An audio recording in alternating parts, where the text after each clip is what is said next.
and welcome to the Spoiler Cast, and welcome to this summer spectacle extravaganza, the big summer episode, which we have done now for a couple of years, I think. 3? This is the third? I only really remember the Pirates of the Caribbean one, which was like 5 hours.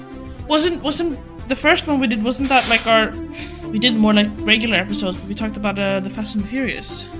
Wasn't that one of them? Might have been. I'm not sure actually. I had to look that up. I think we might only have one like official one, and that was last year. Technically, with Pirates. yeah, I guess. This is not going to be that long, but we're not going to like limit ourselves now. We're just going to start talking, and we're going to talk about our favorite cinematic subject of all time, Star Wars. Woohoo! We're going to talk about 6 of the best movies ever made. To be fair, we do like parts of it. Oh yeah. Listen, I was a die-hard Star Wars fan from age 7 up until pretty recently. Like I was a Star Wars fan for die-hard Star Wars fan for 20 years. Oh yeah. I wasn't a nerd about it though. Like, cause I've never been like a super nerd about anything really. No. And first of all, you don't have your special subject like some people do. No, and it's not like I like blindly love everything because it's a Star Wars. No. The only thing I have like that, and that's doesn't really work either, is like airships. If a movie or a book or a video game has airships, I'm like, I'm gonna try it. That doesn't mean I'm gonna like it, but I am gonna like give it, even if it looks like garbage, I'm gonna give it a shot. Yes. It's like, ooh, airships, I'm gonna watch it. And I have movies that are objectively bad that I'm like, well, they have an airship, so I love it. Like the 2011 Three Musketeers, that's a bad movie, and I love it. Also because I remember it being kind of cool at points, but it might be the airship. Yes, and I also because I have a man crush on the director. Yeah, it's Paul W. S. Anderson who directed the Resident Evil movies. Also, something like that shouldn't be why I like him, but it is why I like him. Anyway, sorry. So I don't have any of that. I don't have a special interest like that at all. Not even for something as small as what you have. No. And I think I do, however, have a fascination with the Jedis in general, which is why I tried to play the online game for quite a while. Yeah, you held on a lot longer than I did. Yeah, I gave up pretty quickly. I'm not much for MMORPGs. I like the idea of them, but I rarely excel, and it bothers me eventually. Yeah. Didn't you play World of Warcraft for a pretty long time, or was that I? Oh yeah, years. Was that I? 'Twas I. 'Twas you. No, 'twas I. 'Twas you. Years, and I returned to it for a while as well because I had a classmate who was like, "Oh, but we can play together." Yeah, but you're level 65 something, and I'm like level 25. But he can boost you. Yeah, but he ran circles around me because he thought I was slow, basically. So it's like, nah. He was a gamer. Yeah. Yes. Anyway, sorry. Yeah, so I've never been like that one, like, I have fucking, all the Star Wars posters, I read all the books, I played all the games, I read all the lore all the time, because, I'm also like, we all know this, famously, I hate lore and world building, which is why I loved the Star Wars movies, because they created this vast universe of things, but it was really just George Lucas, like, making shit up in order to tell the one story about Luke and Anakin. That was it. That's what world building and should be. And that was fine. Yeah, that was fine, yeah. Yeah, I didn't need to read all the books later on or learn about fucking Ahsoka and Han Solo's kids and General Thrawn or whatever they're called. I was like, I don't give a fuck. I like the one where... Exactly. He's the big bad guy in the Ahsoka, focused... He's like some bad guy from the books that they brought into the Clone Wars show. And then obviously he's the bad guy in the Ahsoka show then because they brought a lot of stuff over from the Clone Wars with him. I watched. I know watched that's like the thing. 20 minutes of the first episode and then. Oh yeah, I gave up. Yeah, it was barely halfway. awful. Yeah, barely halfway of the first episode. It was so bad. I have this again though. There's this fascination with some of the aliens and the looks of the Star Wars universe. Sure. I love the thought of a lightsaber. They're so cool. Yeah. And like the whole Jedi Order being a religion, but then also not. I fucking love it. It's so cool. Yeah. And all of the Twi'leks and all the fucking tentacle-haired people, I don't know why, but there's something about them. They look so fascinating. I think it's the colors. I'm just easily blinded by, pretty colors. Yeah. But then you watch Ahsoka and like, you spend half the episode on She has a white lightsaber. Yeah, well, that's a little bit cool. The whole lightsaber colors are also kind of cool. But then you spend half the episode with just her in silence, like walking and maybe fighting a little bit. Oh yeah, and then it was so bad. Do something. Oh, God. I give up. And the spunky like mechanic character with the purple hair. Oh God! Yeah. God damn it! I recognized her though, the actress, which kind of bothered me, but I can't place her. Yeah. No, and because this is what the show is going to be about. We're gonna talk about all of Star Wars. So we're gonna talk about a lot of stuff that we like. Also, because we're talking about like literally like hundreds of things. Like 11 movies, 12 if you count the Clone Wars movies. I don't know how many TV shows now. We didn't do any specific research for this. Like I didn't rewatch any of the movies. I didn't try to catch up on any of the shows. We listed stuff that I had to watch, that at least try to watch, because I hadn't seen them before. Okay, what was that? It was The Mandalorian, Book of Boba. Boba Fett, yeah. Boba Fett, right. Obi-Wan, Andor, Ahsoka, The Acolyte, and then I made myself rewatch the last trilogy because I did not remember a single thing from those movies, and I realized I have not seen the last one before today. Because I was like, she's a Palpatine? Yeah. Wait, how? I went through the first two movies thinking like, they're gonna be like cousins or something. She's an actual Skywalker, which is why they call the movie Rise of Skywalker or whatever. No, she's a Palpatine. No, she just Palpatine. Sorry. Actually. Should we just? I don't know. We could just. That's my first point of contention, I suppose. Not my first, but one of them. She just. Once again, sorry about if you're listening to this. It's going to be all over the place. We have no structure. It's just going to be. Oh yeah, no. It's just going to be barfing about Star Wars. We're going to talk about something terrible, like right now. We're going to talk about something great, like later. I have to mention first, though, with Ahsoka, I said I recognized one of the actresses. Oh yeah. It's Mary Elizabeth Winstead, but she doesn't play the purple-haired one, right? She plays the other one. I don't know.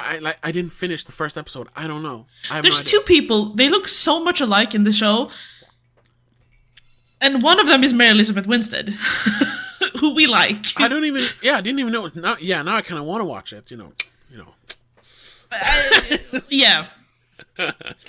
That's the only reason I tried to finish the first episode. I couldn't though. So fuck it. No, yeah. It was so Holy bad. Shit, Hayden Christensen's in it. Yeah, he plays Darth Vader, Anakin, in like flashbacks and dream sequences. Maybe I have to try. Go ahead. I had such a crush on him when the that prequels? trilogy was out. Oh my god. Really? Oh yes. Even when he turned evil, I was like, but he's cute. Mannequin. I can fix him. I was not old enough to have that thought, but maybe. No, you were like 11. But he was cute. You were 9 when he was in episode 2. Yeah. Anyway. I probably watched it later though. Sure. Well, not that much later, because I had that on VHS. I rewatched that trilogy many times, though. Sure. So it might not have been the first time I watched it. It might have been like the third time I watched it. Yeah. But let's just get into it. Let's just start talking Star Wars properly. And let's talk about, the ending of the big Star Wars saga, what they call the Skywalker saga. We'll get to why I hate that as well. But let's begin with the ending of that movie, where the old lady, she's burying the lightsaber out in the lightsabers, right? Out in the it's Luke's and Leia's lightsabers. I did not know Leia had a lightsaber, but sure. She didn't have one until apparently she trained.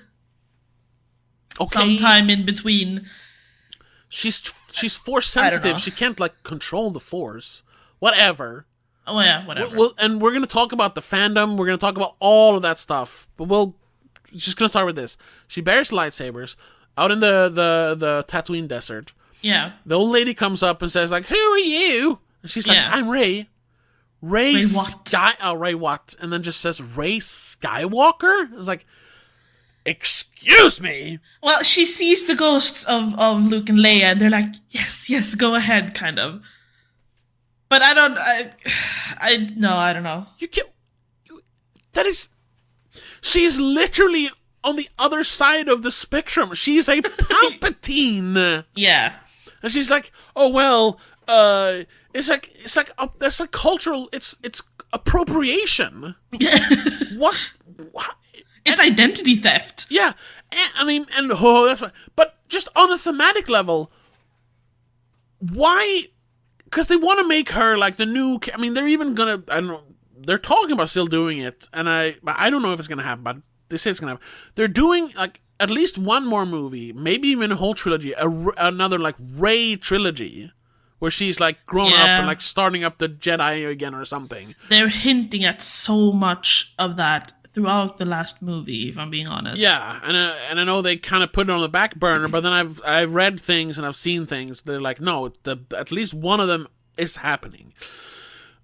But anyway, like, why are they so stuck on the name Skywalker? Why not just she could just either she just be I'm Rey. That is, I am Rey.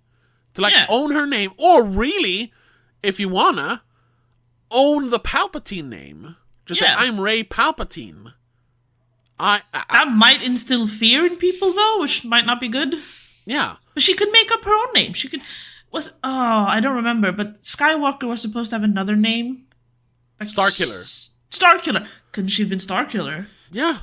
That would have been cool. That would have been a nice little nod to the originals as well, then, because he was supposed to be Starkiller. Yeah, but they ruined that when they didn't have a full trilogy planned.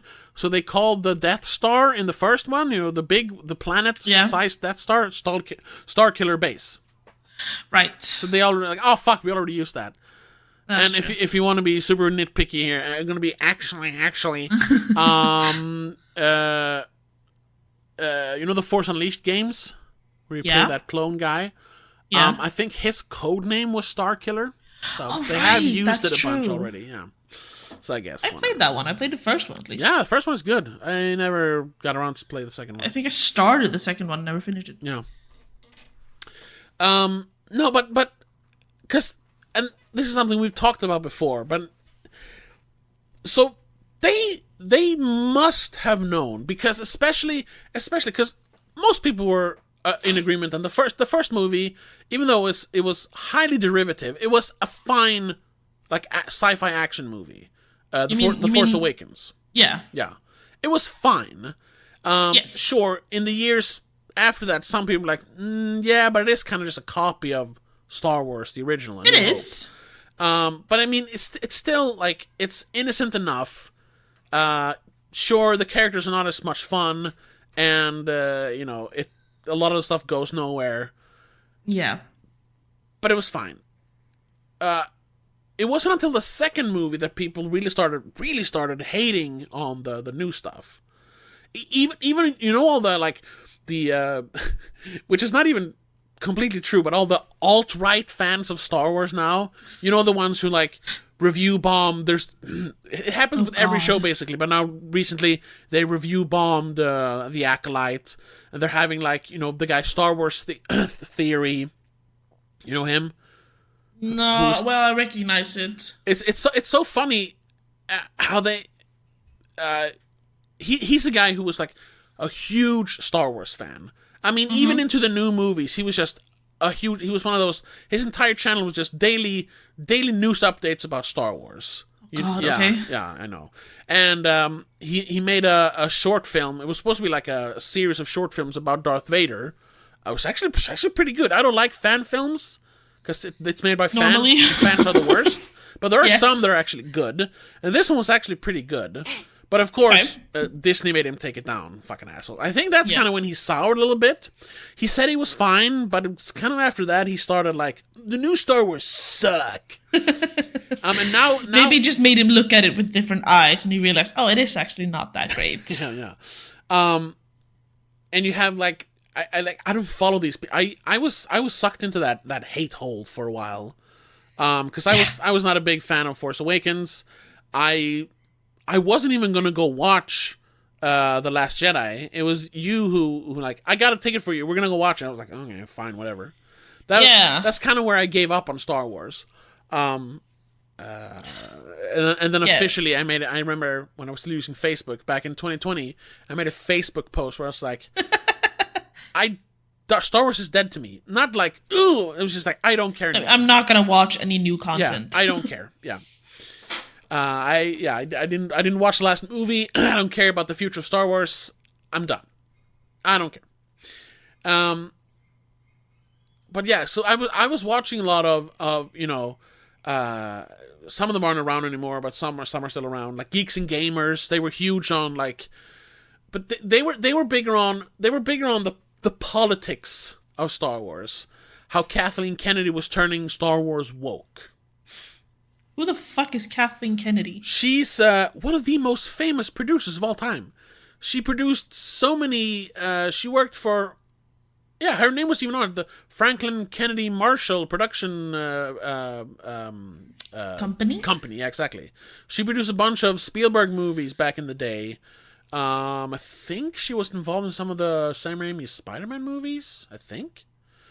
And then of course,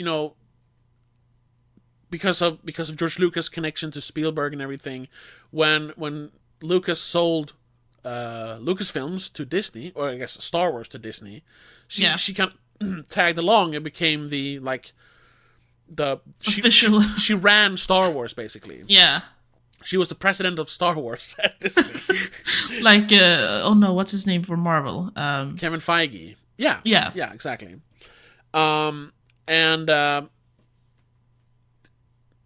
was this. It really started after Force Awakens when people started seeing things about The Last Jedi, and at first it was like, oh yeah, Last Jedi it's gonna be cool because everyone was still on board with Star Wars. But then the interviews started where there was, and you had the photo where she stands with like two, I think it's an actor or some other producer. It was a bunch of ladies, and they all had that shirt that said "The Force is female" on. It was like stuff like that, and they were like, oh. No, and it was. I mean, this was 2016. It was the height of the meme wars. Oh yes. It was before Trump became president. It was SJWs versus shit posters. Yeah. And that bled into nerds talking about Star Wars, because of course some nerds just liked shit posting, like trolls. Sure. And I mean, they were on the right wing of politics and stuff like that. So they were like, oh, women in Star Wars, not on my watch. Not thinking about women had been in Star Wars all the time, but it was just this push for progressive politics. It's when you're what's it called, when when it's on the nose, it's too much. Yeah, and they all. Leia has always been a badass in the Star Wars movies. Yes, but she was never the front person in the discussions about it. No, and they never pushed her to be like, she is our female warrior, whatever. Like, no, she was just Leia, and she was awesome. That's it. Yes, exactly. And that's how you win over people, who don't like it. You do it, smooth. You don't show, don't tell. Basically, and you don't force it. Yeah, that's the thing. We talked about this recently with some movie where there was a gay character, and there was just like, they didn't make like, actually I'm gay. It was just like, this person has a boyfriend or whatever. I don't remember what it was even. Was it Mean Girls? I don't remember.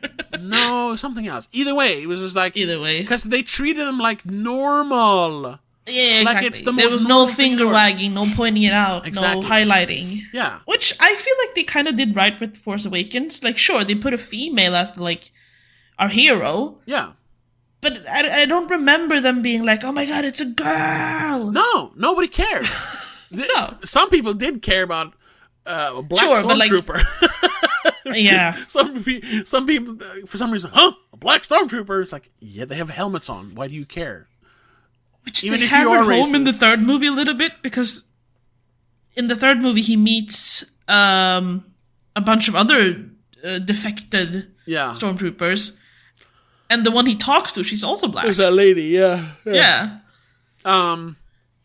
And I have a theory about that, which I don't know if you read anything about it, but we'll get to that later, I think. Yeah, we'll get to that. No, I was just gonna say. So then they were like, "Oh, they're gonna ruin Star Wars now because Kathleen Kennedy's woke. She's pushing this progressive, feminist power shit. Propaganda." And that didn't really help when you had characters like Admiral Holdo in The Last Jedi, or the fact that they were strongly hinting at they're gonna kill off Luke. And Rey is gonna be the main character for this trilogy. And they were like, no, you don't kill my Luke. And then, of course, they did kill him, but they didn't kill him off, really. No, he's there. But the character in that movie, I'll quote Red Letter Media, as I do so often, when Mike says, in their review of that movie, he says, oh, and Mark Hamill plays a character named Luke Skywalker? Because it's not the Skywalker, it's someone else that he's playing in that movie. It's the joke. Because he acts so differently. Yes. That's where the problem started. And it was also after that movie they started getting all the shows. It started with Mandalorian. Yeah. Which is not really woke in any way. I mean, I don't even mind woke TV shows as long as it's well written. Problem is that a lot of them aren't well written because they're like, well, we have lots of representation and we have a LGBTQ like cast and crew. So, okay, is it well written though? Who cares? Like, no, that's the most important part. I'll gladly watch. Otherwise, people would just nag on you being woke. If they have a good show, they're not going to notice. Yeah, exactly. That's the other quote I've used a couple of times when Mark Kermode. Once again, a guy whose opinion on movies I respect a lot, even though we're not really, get along on other things. But when he watched The Eternals, said like, it's so wonderful that they have people of color, they have an LGBTQ character, they have people with disabilities and stuff. Like it's wonderful to see all this representation. Unfortunately, the movie is awful. It's like, yeah, exactly. Then you can't just say, well, we're doing all this, yeah, but the movie sucks. Then it doesn't matter. Exactly. If anything, that's bad representation. Exactly. If anything, that's bad representation. Like, yeah, all these queers make the movie bad then, because that's all you have, and you're just feeding into the trolls. And that's what they felt like they were doing for so long. Like it felt like, and like I said, I got sucked into it because I was watching. Especially, I watched Geeks and Gamers. I watched Mindless Entertainment, which is still around, but they all became so. That's why I stopped. They all became so zealous, and that's the whole thing. Why I also don't call myself like a nerd like that or get like sucked into things, because at one point it feels like you're changing as a person. You can't think clearly. You start just like, oh yes, I'm gonna do what they say. I'm gonna do what they say. That you're right. Even it's like a religion. It becomes a cult. Yeah, you can be a fan of something, but it doesn't have to change your personality to the point where you change your opinions on other things just because whatever the fandom says. Yeah, like same with I don't know. Any kind of celebrity, really, that people become fans of. Like, you don't like this brand, so I'm never gonna buy it. Yeah. Like, shut up, dude. If you like Nike, just buy Nike. Yeah. Who cares what your idol thinks? Yeah, and we see that way too much. That people, like when Bud Light or Budweiser put that trans lady. Oh yeah, Dylan on their beer can commercials. Yeah. And people are like, fuck that! Like, rednecks, which is like, I'm never drinking Bud Light again, and fucking. Like, you've been drinking Bud Light your entire life. Shooting 6 packs of Bud Light with his AR-15, like, hell yeah, I'm American. Fuck trainees. And it's like, but you like the beer, don't you? And it's been something you've been drinking your entire life. It's been an American staple. Yeah. Why does it matter? For a century something. Yeah, why the fuck does it matter if transsexuals or whatever. I don't even know what Dylan is, if I'm being honest. It's a guy who became a lady. It's a trans woman. Okay, yeah, sure. Who cares? Yeah. Like, who gives a fuck? I mean, so what? They're still the same brand. They're still producing the same product. They're just having another person promote it. Yeah. I don't even know if they put her face on it. You can. They did. They had her face on a bunch of cans.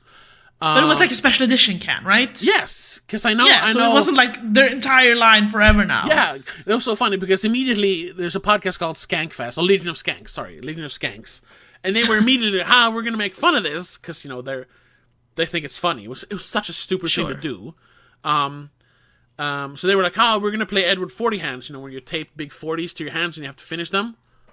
Yeah. Yeah. They did that. They wanted to do that with the tranny cans. But they couldn't find them because they didn't sell them almost anywhere. No. It was just like a video on Instagram. Jesus Christ. Anyway, so now all these conservatives can never drink Bud Light again. They can't drink their favorite beer. And wouldn't you know, less than a year after all this, now Shane Gillis is their spokesperson? Like those kind of people's favorite comedian. Oops, yeah. But now you can't drink it, because then you're a hypocrite.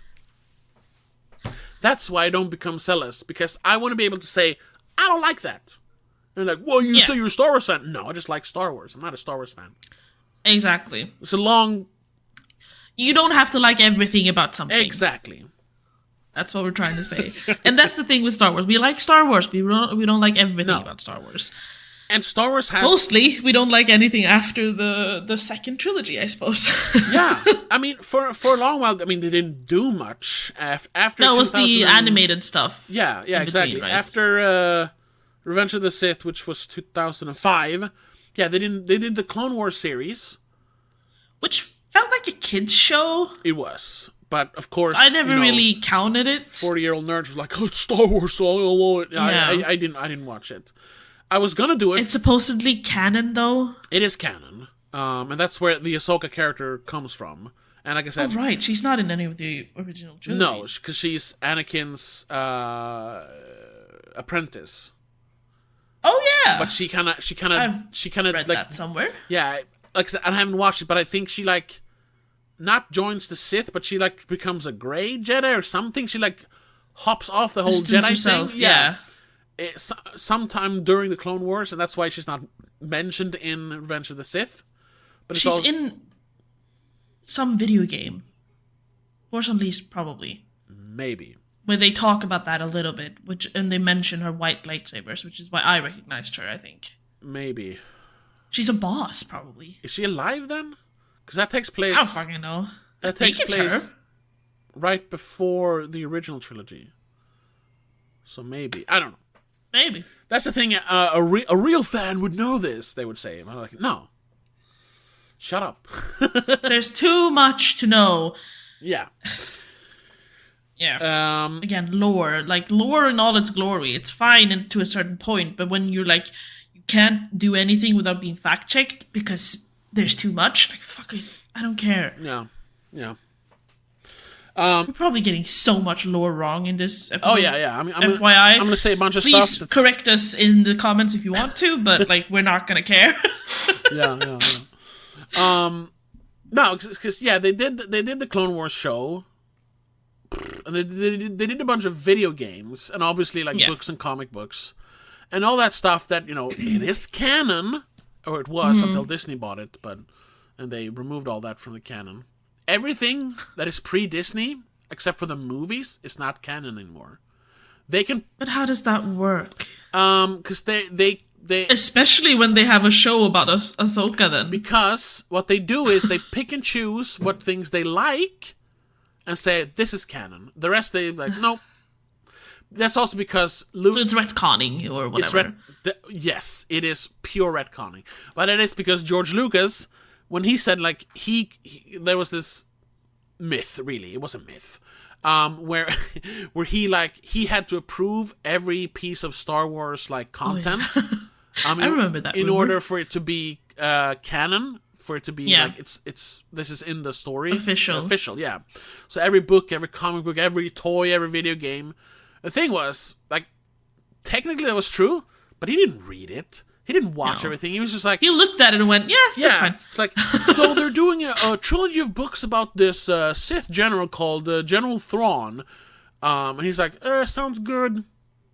And that's it. Yeah. Like, he's not going to... He had way too much He's money not going to to care read about it. that shit. He might have an assistant read it through and then, like, give him like the spark notes. Yeah, sure. Definitely he had something like that. But he wasn't going to spend years of his life reading every comic book, you know, playing all the video games. No. But that's fine because, first of all, because the story was finished. Yes. We had the original trilogy, which told the story of how Luke, you know, his humble beginnings up until saving the galaxy from the tyranny of the Empire. Yes. And then we had the prequel trilogy, which told us how the Empire came to be. Yeah. That's it. Which technically wasn't necessary, but it was fine. It wasn't necessary, but it also didn't introduce anything new. No, like all this was already like, it wasn't like officially in books and stuff, but it was like in the lore. Anakin was a Jedi. He fell to the dark side and became Darth Vader. Yeah. I'm here's one of those facts that's probably wrong. I'm pretty sure that really, really zealous fans or nerds knew when the prequel trilogy came out, they knew that Palpatine was the bad guy. Oh yeah. I didn't. Some people knew. Yeah, because they never call him Palpatine in the old movies. They just call him the Emperor. But, you know, people who really knew their stuff, they knew that, the Emperor of the Empire, you know, he's a Sith Lord, and we know that Chancellor Palpatine is going to become Senator Palpatine, or the other way around. Senator Palpatine becomes, Chancellor, yeah. Yeah. So it's like, it was stuff that was already, like, in there. They didn't add anything. No. The only thing they added was midichlorians, and they swiftly stopped mentioning that. Them. Yeah, in the second and third movie. They never mentioned it after episode 1. So they closed that loop because, you know, that's going to end with him becoming Darth Vader. But now we know how it happened, and it's it's a pretty exciting tale to tell, which it is. It's unfortunate the movies are kind of boring, but you know. Yeah. Comparing them to what we have now, they're goddamn masterpieces.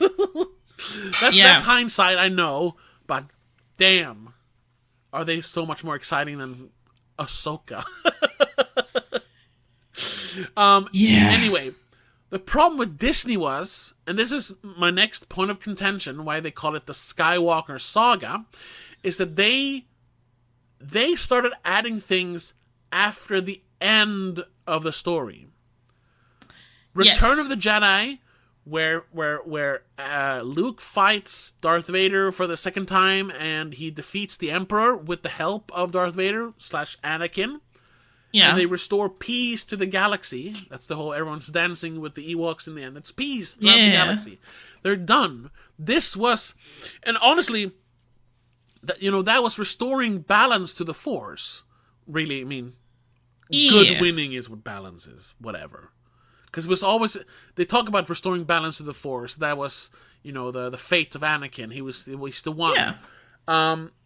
But ultimately, as much as you want to, talk about lore and stuff, this is just a story about good and evil. It's, knights and wizards and dragons. It's, Yes, it's just taking place in space, and you have lightsabers instead of broadswords. This is basically like chivalrous romances in space. Oh, yeah.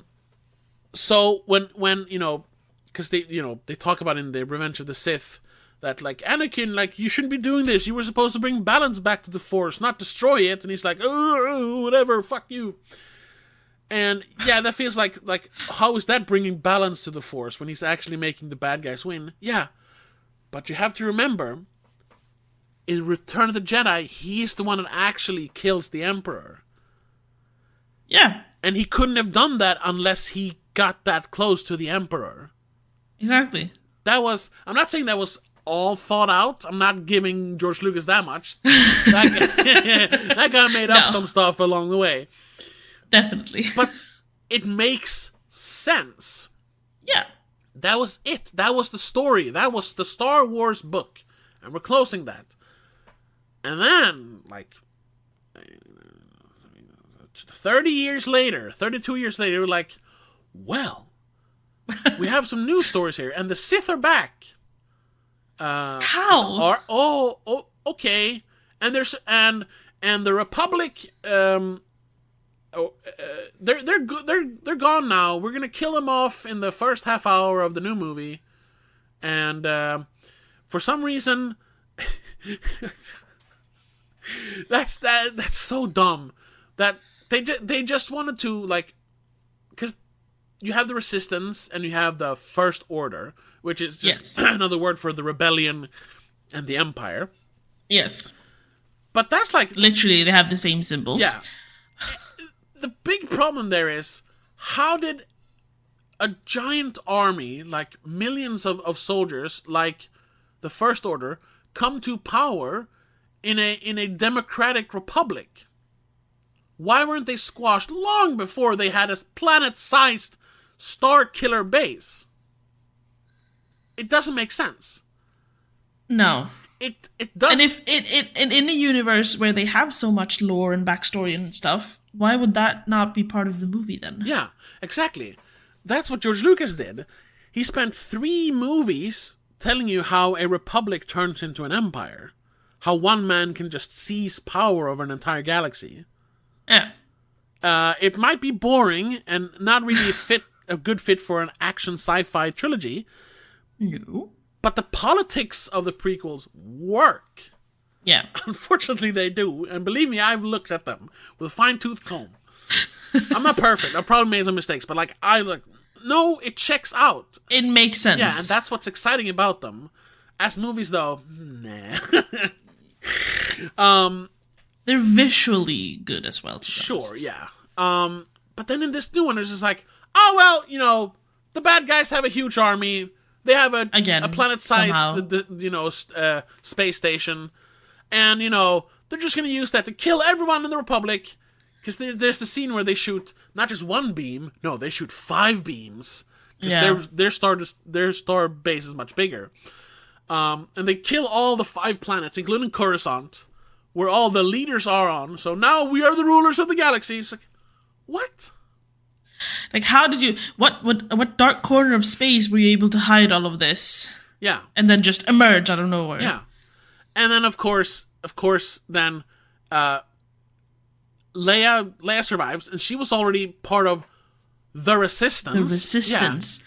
What were they resisting? Why would Senator Leia, a part of the Senate of the Republic that controls the galaxy, why would she join a, technically illegal guerrilla force to stop terrorists? It doesn't make sense. No. The Republic should squash them. It's just, they just wanted to tell the same story again. So and that's where the movie falls. Sure, it's exciting, it has cool action scenes, but it does not hold up. The internal logic does not hold up. The second one, internal logic is fine in the second one. That is just a bad movie, though. And I know some people are like, well, no, actually, just Rian Johnson is a genius, and yeah, when it comes to certain things, and the fact that he wanted to tell his own story, I commend that. Sure. Star Wars is not the right medium for that, though. Sorry, it isn't. If you want to tell your own story, do your own thing then. Yeah, exactly. Don't do Star Wars. But he was hired, and they were like, you can write whatever you want. He's like, yeah, I'm just gonna make it Star Wars. Yeah, just put Star Wars on it. So, let's kill Luke fucking Skywalker in that movie. Like, oh, no. That's not my main issue with that movie, though. My main issue with that is the random characters that all of a sudden have so much to do within a movie. Yeah. We're not part of the first movie. We're not even introduced in the first movie. Yeah, why introduce a bunch of new characters? And make them, not main characters, but, main characters, basically. They're main characters. Yeah, you have Rose Tico. Who is so... I have no issue with her as a... I know she got a lot of hate, the actress. Yeah, the actress... For some stupid reason. The actress she's fine. Yeah, she's fine. I have no issue with her. I have no issue with the character per se. But I just don't know what she does. She has no point in the movie. She is the... what's it called? She's the catalyst to get Finn more involved in the resistance. I was going to say rebellion, damn it. In the resistance. Because he is, in the first movie, he just wants to escape being a stormtrooper. And Sure. he the entire movie, obviously, he helps Rey because he has a crush on her. I hate that they never really make that a thing, because that was obviously set up in the first movie. Point. He is this close to telling her in the third movie. I know. And then he's like, "Oh, I'll tell you later." Never says anything. No, I know. Not even like in the end where they're, because Poe even gives him like an in, like, okay, so what were you about to tell Rey? Like, what was the secret? He's like, not now. And then they have the final hug eventually in the end where all three of them, no one asks the question, no one cares. Yeah. Just say it. And that is just say it. That is in a... And Rose kiss him for some reason. Finn? Yeah. Yeah, but that's The Last Jedi, yeah. Or did they kiss in Rise of Skywalker? I don't know. I saw the last 40 minutes of The Last Jedi and then I watched Rise of Skywalker. I don't know. No, they kiss on the Salt Planet after they... Right, yeah. But why? Because she liked him, and he has the most puzzled look ever, like, I don't like you. And I'm like, why would you write that? Like, that could happen in real life. Why would you...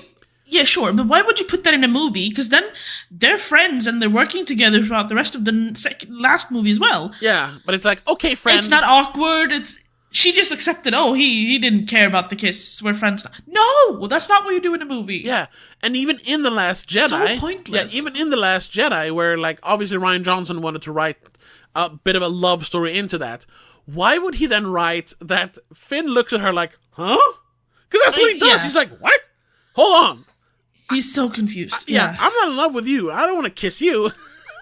You have also the perfect trio. Yes. With Rey, Finn, and Poe. Yeah, it's Luke, Han, and Leia. Exactly. So why introduce Rose? Why not use that trio then Admiral and do Holdo? that? Yeah, exactly. Oh shit again. No, we have Rose. We have the girl on with the helmet that Poe likes. That's the third movie though. Yeah, that's the third movie. I don't remember her name. She helps them. She helps them. Yeah, whatever. She helps them find the dude, the little thing that helps them get the Babu Frick message from message from C-3PO. Yeah, and she conveniently has like a skeleton key to every Empire ship or First Order ship. Oh yeah, like with this you can get in anywhere. Oh, thanks, friend. Oh, that's almost impossible. I've never seen one. Hey, you can use it. You probably fought very hard to find that. First of all, why would you just give it away? That's also such a convenience. To a guy you won't even kiss because she refuses him like 3 times. Yeah. And she's like, oh, I just have this. One of the most valuable things in the galaxy. If you hate the First Order. Eagle. No, not even that she just gives him, like, why does How she do you have that? it? Shouldn't she be hunted by everyone for that? Oh, no. They do mention that she's hunted, but, like, just a mention, passing kind of thing. Like, there's no... what's it called? No effect. No reaction to it. Exactly, yeah.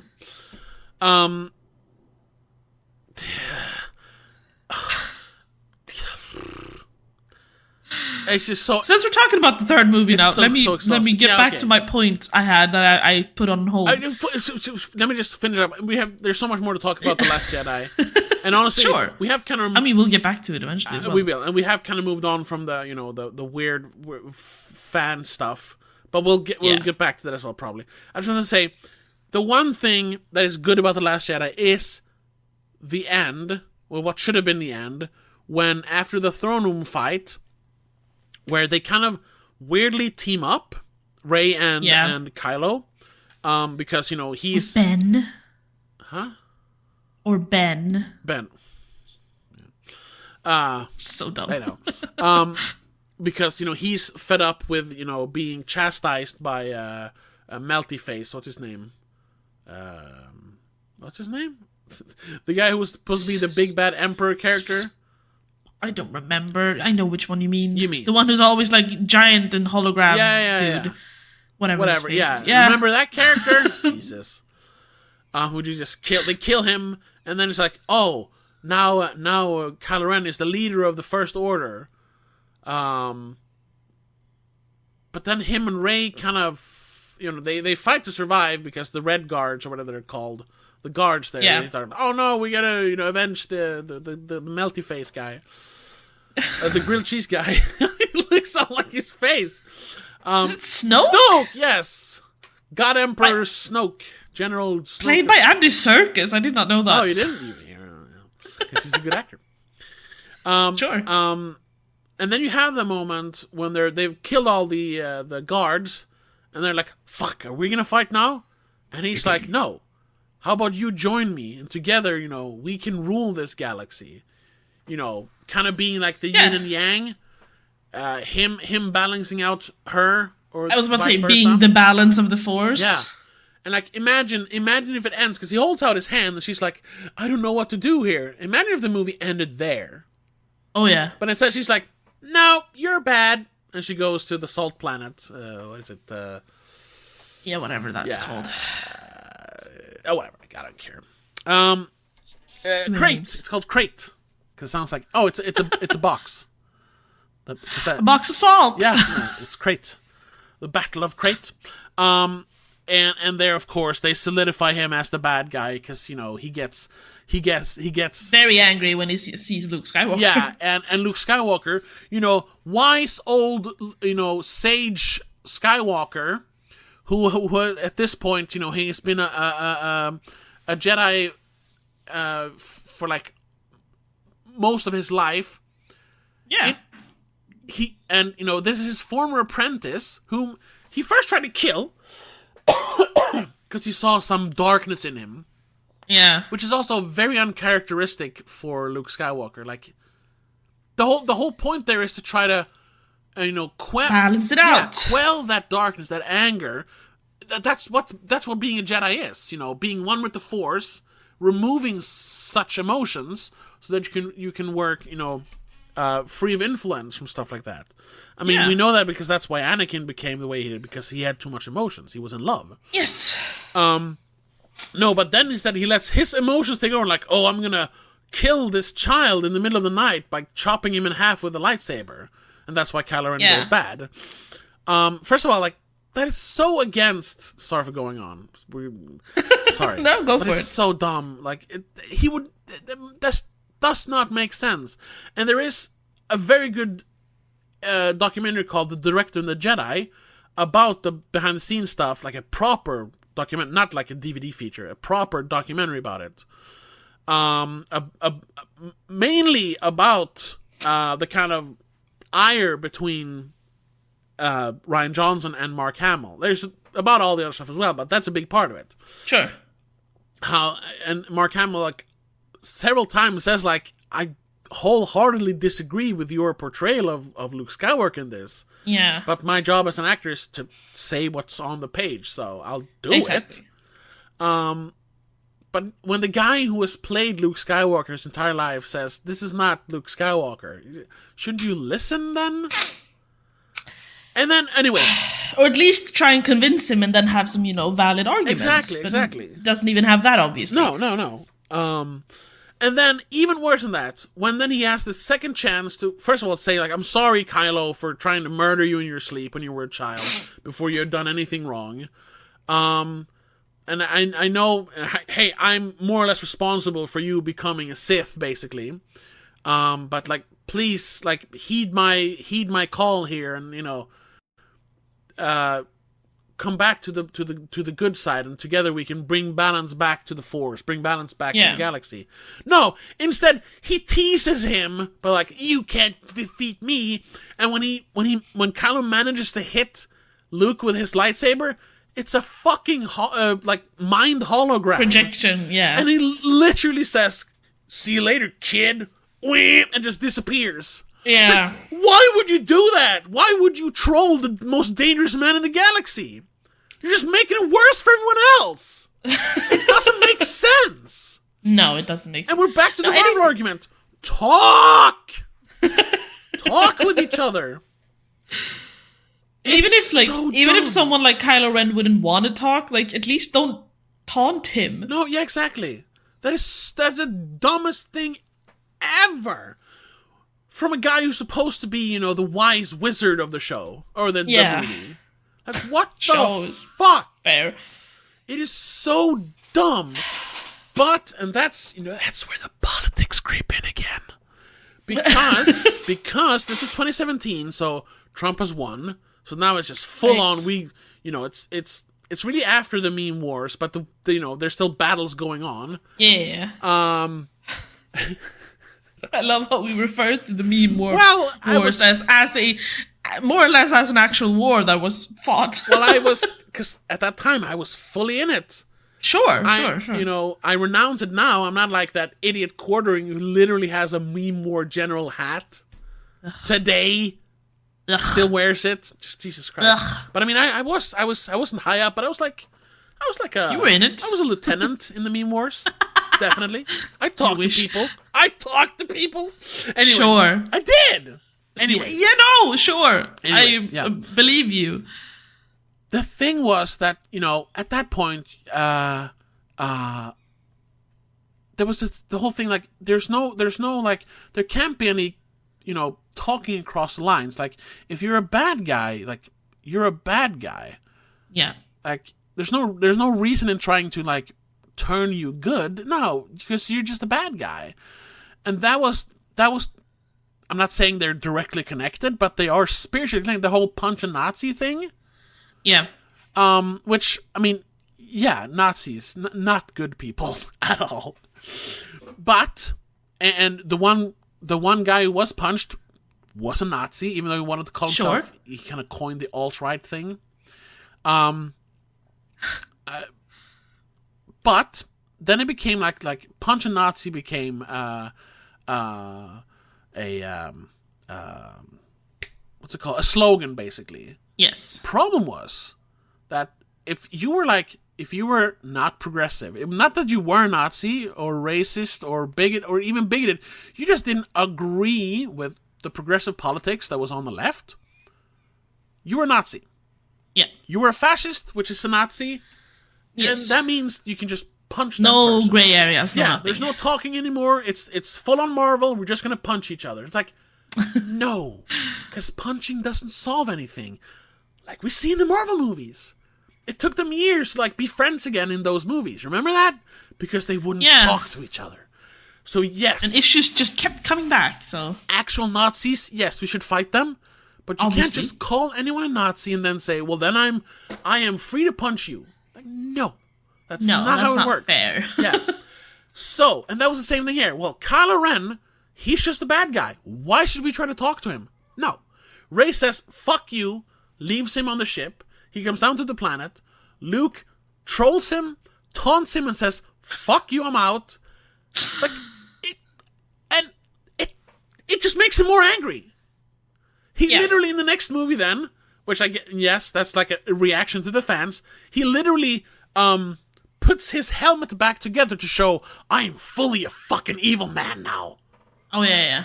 He adds red to it to look more sick. Yeah, even though it becomes good in the end. That movie is so schizophrenic. No, sorry, and that's what I just want to get to. So Luke Skywalker was kind of ruined, even though Mark Hamill is a very good actor. It's like his best acting work. Sure. But the character of Luke Skywalker is not Luke ruined. Skywalker anymore. Yeah, exactly. So, into Rise of Skywalker. You wanted to talk about it. Sorry. I have a theory, which I haven't looked up at all. I just formed it watching the movie now. Yeah? Because they mention Finn and the lady, I don't remember her name. Yeah. They talk about how, but we're a bunch of kids who were abducted and turned into stormtroopers. Finn is obviously Force sensitive. I guess. She hints at it being that too. Okay. They make it sound as if the bad guys went and kidnapped all the Force sensitive children and made them stormtroopers so that they could never turn into Jedis. Huh. And have you found any corroboration? I haven't looked it up yet, but I didn't have time. I literally finished the movie 20 minutes before we started recording. Oh, okay. Today, so I haven't had time. That also kind of, if that's... So they hint at if that. anyone else... But do they... I mean, he's Force sensitive. They tell us that so many times without him using the words. He does, communicate. He senses Rey and stuff. Yes, that's true. Yes. And she points out similar stuff. And it was when they refused to she said that her entire company like refused to attack civilians. He's like, all of you had at the same time? Was it a plot? Like, no. It was just like and then she hesitates and he goes, a feeling. Because the same way he had a feeling when he leaves in The Force Awakens. Yeah. Which I'm interpreting as, is the Force telling them that this is not right? Because why else would an entire company of Clone Warriors, stormtroopers, just simultaneously go, nah, and this doesn't feel right.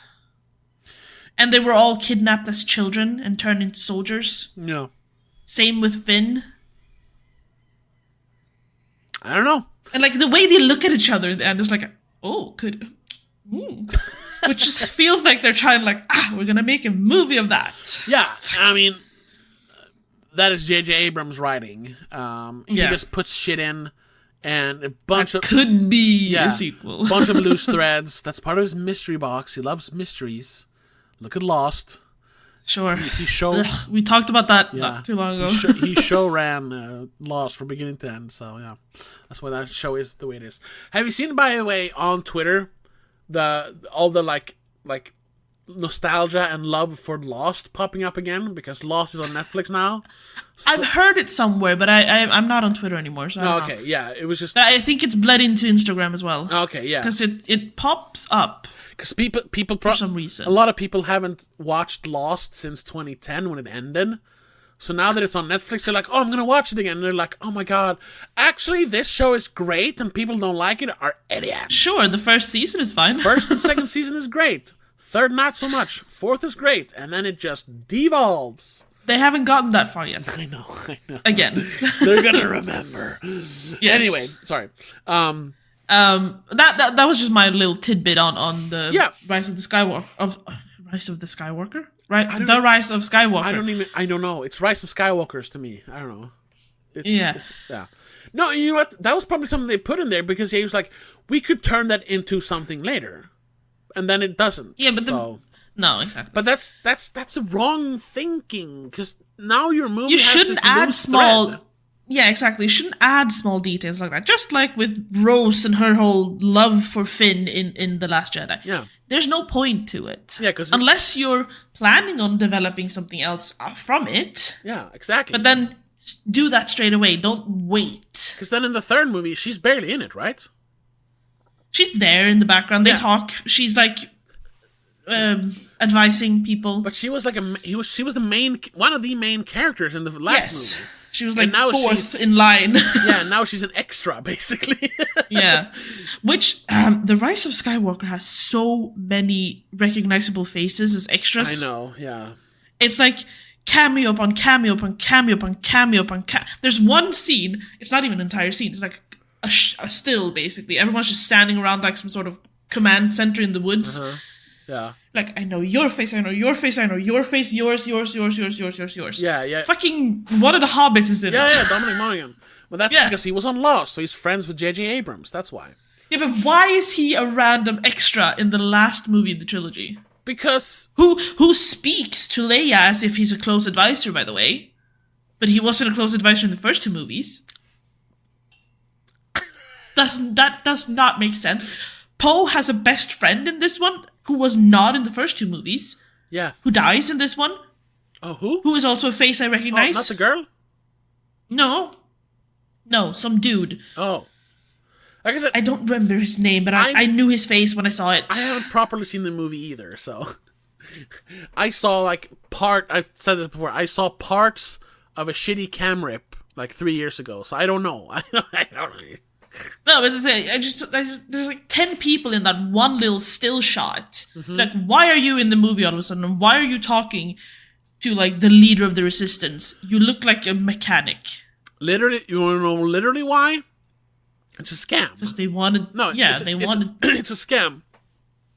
J.J. Abrams called up all his B and C list friends, who he's still friends with from his TV days. Sure. He was like, I'm making the last Star Wars movie. Do you want to make $1 million for no work?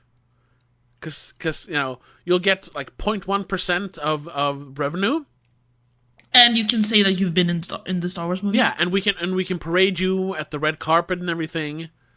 You're like, yeah, it's 2 days work. You get $1 million, and you get to be in Star Wars. And they're like, yeah, sure. That's why. Greg Grunberg. Yes, I know. He. Speaking of small roles, he plays the pilot in the Lost episode 1. The pilot in the pilot. Who when they find the cockpit, he's like, something went wrong. The plane just stalled and we crashed.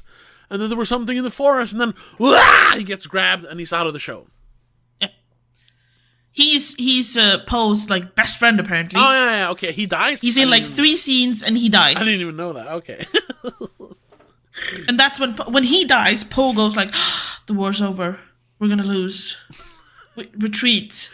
We can't do this anymore. You have Rey. Everything's over. And then Lando comes in like, but you got us. And they start over. Oh, when all the ships show up in the end? Yeah. To that place where they didn't know how to get there because they didn't have the tracking thing? Yeah. But Lando just shows up. But they figured it out somehow. No, but they figured it out. They were sending out beacons because, they can do that. So that doesn't make sense. Like, there's this place really, you can only find if you have the thing, but there's only one thing, but all the other ships can find the place. And in the end, all the other ships can also find the place, even though they don't have the thing. Because someone is wearing a beacon that everyone can just follow. Someone is wearing a beacon. Sure. Which, they used that a little bit in the first 2 movies in this trilogy, because Leia has this beacon thing that Rey can, track. Yeah.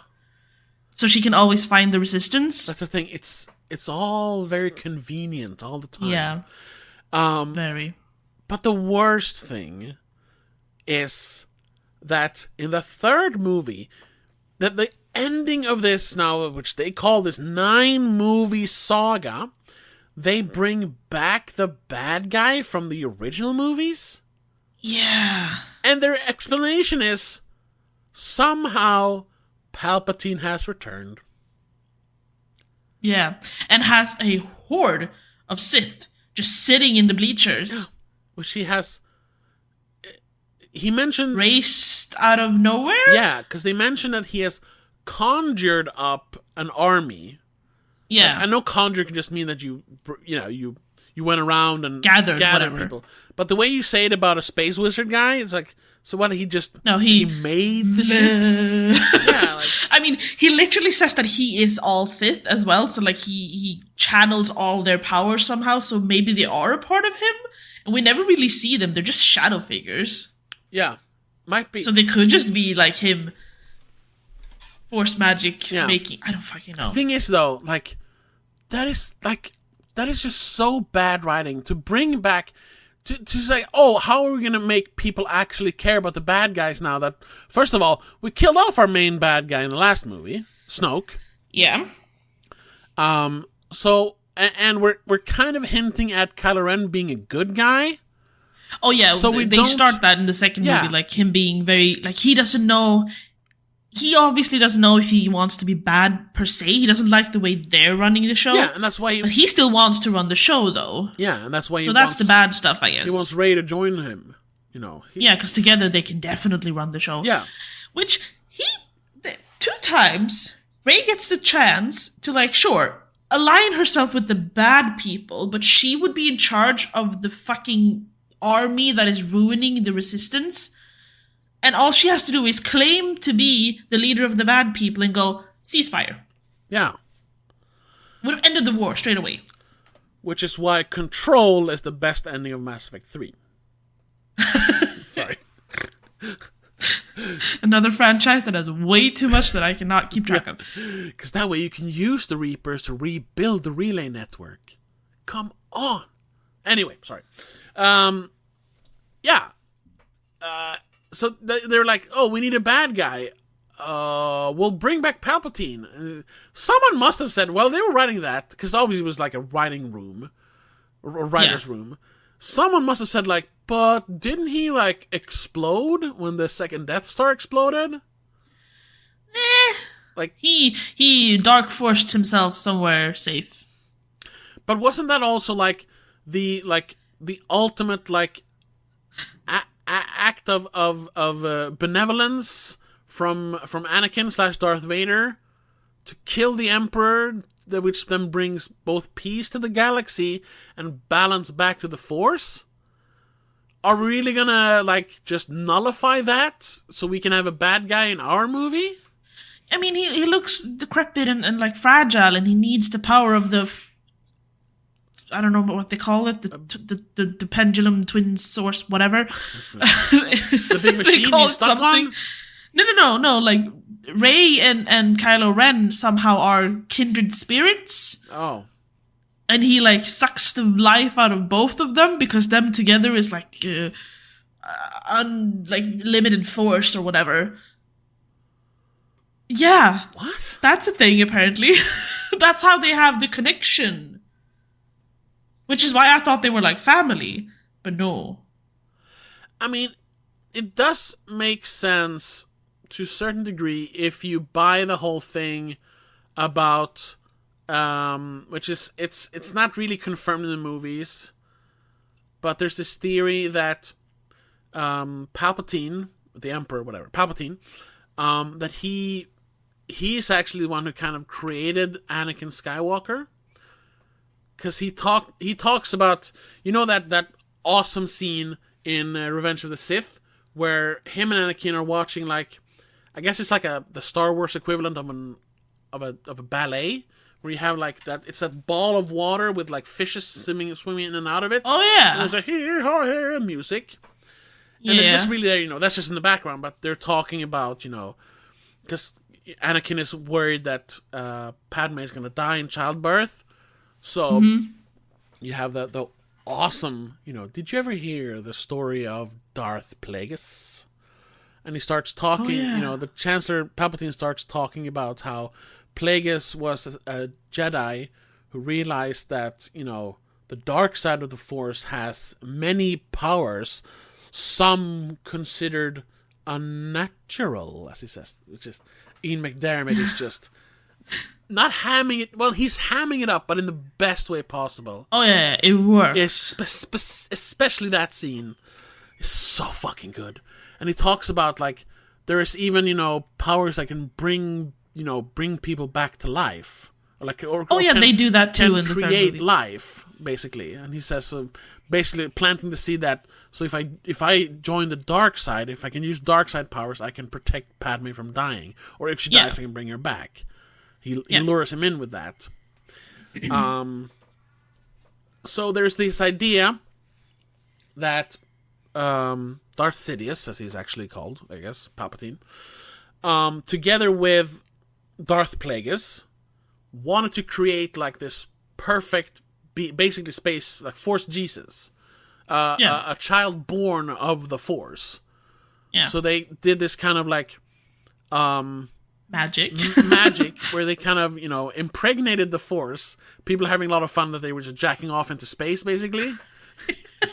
Which is, you know, why Shmi Skywalker somehow could, you know, bear a child even though there was no father involved. Yeah. I carried him, I gave birth to him, that was it. I mean, he's space Jesus. But that was them willing the Force to create a child. Then, you know, if they picked a specific mother or not, that's not part of it. Just that they willed the Force to create a child that is pure Force, and that's why Anakin is the most powerful Force user ever. Yeah, because he is bred by Force. Yeah, his midichlorians are, you know, off the charts, more than 20,000. Yeah, you know. And if that is what he's talking about in that speech about Darth Plagueis. Then, yeah, Anakin Skywalker was the Force personified. Yes. And technically, Ben Solo is the last Skywalker. Because his mother was, of course, Anakin Skywalker's daughter. Yeah. Leia. Which they hammer home so much. Yeah. So, the movies. I guess then, you know, he carries that pure Force still within him. And since Rey is a Palpatine, I mean, there's nothing special about Palpatine, though. He's just a Sith. But for some reason, they're connected because Palpatine created Skywalker, I suppose. So there's a connection there. But I don't know. One of them is, like, the chosen one. The other one is just Palpatine's granddaughter. And yes, Palpatine is a strong Sith, but he's not like the Sith, you know. No, but she does somehow seem to be stronger than any other would be without training, because she is very good at everything, including Force use, straight away, basically. I know. Hence the whole. But it's also it's like, you know, she's also controlled by her emotions a lot, like Anakin was. Is she though? She is, because she gets angry at one point and accidentally, she thinks, kills Chewbacca. Turns out he wasn't on that ship. Yeah, he was on another ship for some reason. No, I know. It's so dumb. We didn't see two ships. We saw one ship, so that is pure bullshit. Yeah, it's like they were like, oh shit, we wrote Chewbacca out of the movie. Nah, he wasn't on another ship. So upset. Yeah, like he's the last main original character. We can't kill him as well. It really feels like them when they wrote that movie. They realized like, oh shit, no, we can't do this. That comes into conflict with this other thing. And instead of going back and correcting it, yeah, they just add in the thing. Well, no, he was on another ship. No, yeah, it's fine. No, wait. That's not how you what? That's not how you do it. That's illegal. Stop. Yeah. Same with General Hux being the spy for the Resistance is so weird. Yeah, remember when they said they had a spy there? They didn't until the third movie. Yeah. And then this guy, and it turns out to be General Hux, the guy who's been anti Kylo Ren and wanting to take power for himself throughout these 3 movies. Yeah. And when they find out, when they're like, "Oh, we revealed that he's the spy," next scene he's dead. I know. He's like, we found our spy. I never saw that, but I've heard it. Yes. That's also like literally the next scene. He literally orders the big ship in The Last Jedi to destroy the last Resistance base in the galaxy. Like, you know what he says though to rectify everything? Why he all of a sudden became a spy? Because he hasn't been a spy the entire time, apparently, or as far as I understood it. He defected? He got but he's secretly, I guess, he got sick of Kylo Ren's babying and being like a toddler and just, I want to do it my way. So he's like, I don't want him to win. That's the entire reason I'm a spy. He was the same way in The Force Awakens. Remember, he was like, screaming and all the armies. They're literally like 2-3-year-olds trying to argue why they should have the best toy in front of dad. That's all they do. Jesus and Christ. Then he's like, I don't want him to win, so I'd rather he die. So I'm gonna help the Resistance. Yeah, but if you help the Resistance kill him, you're probably gonna die, you dumb fuck. Yeah. And he does. He dies before even the end battle. Yeah. So that I know we said, and I think that was the same year, 2019. No, sorry, I was thinking of Jurassic World Dominion. That was 2021. I think we said that is one of the dumbest movies ever made. Dumbest movies ever. The more I hear about this movie and what I have seen of it myself, The Rise of Skywalker might be the dumbest movie I've ever seen or heard about. The issue is, it is the dumbest movie when you start to try and understand it and look at the details and you're trying to make sense of things. Jurassic whatever is just dumb in general. Yeah, you don't even have to think about it. You don't even have to think about it to realize that it's dumb. That's true. Yeah. That's true. So this is dumb when you analyze it. Yeah. The other is just dumb. Okay, sure. So this one you can watch. If you just watch it. Yeah. Don't pay attention. Don't try and understand it. Just watch. Preferably distracted by something else. Yeah. Then it's fine. But as soon as you put an ounce of thought into it, it doesn't make sense. There's so many plot holes that you're just rectified. He didn't die. It's like they didn't even know that they wanted Rey to be a Palpatine. Yeah. Palpatine. No, yeah. It's like that was something they're like, why is she so powerful? How is this gonna end? Let's make her Palpatine. Yeah. And I'm like, fuck no. Yeah, I mean, it would have made more sense if she was like Luke's bastard daughter that he didn't know about. Honestly. But then, or you know, also a dumb little detail that they put in for no apparent reason. Rey and Kylo Ren kiss. Yeah. Which felt like incest to me, even though it's not. It was just so, and that feels like they were just like appeasing the fans. the weird part of the internet, not the alt-right Star Wars fans, not the SJW Star Wars fans. They were the ones who write smut. Exactly, they were appeasing the shippers. It was like, ew, why? Because there is no romantic or sexual tension between those two characters at all. The only thing she sees in him eventually is that there might be good in him still.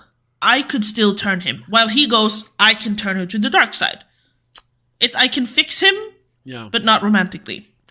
Yeah, I don't see why. I've said this before. I always like I cheer for more smut in movies, like more love. Sure. Because romance in PG-13 is kind of dying out. It's more family. Yeah. Also a big thing in the new Star Wars movies. Everyone's family. There's no kissing. There's no sexual tension. In the last trilogy, I think there's like 4 kisses, and one of them's in like the background after they won the war and 2 girls kiss. The first lesbian kiss in Star Wars. And it's in the last 5 minutes of the movie. It's out centered. Of focus in the background. It's centered a little bit out of focus, and then they're just covered by the fact that Rey, Poe, and Finn hug in front of them. It's so they can easily cut it out for the Chinese market. Yeah. I mean, literally. Literally. Yes, I know. Anyway. But then, like, why put it in? It had no impact on anyone. No, because that's progressive points, and that's what the knee-jerk alt-right Star Wars fans hate.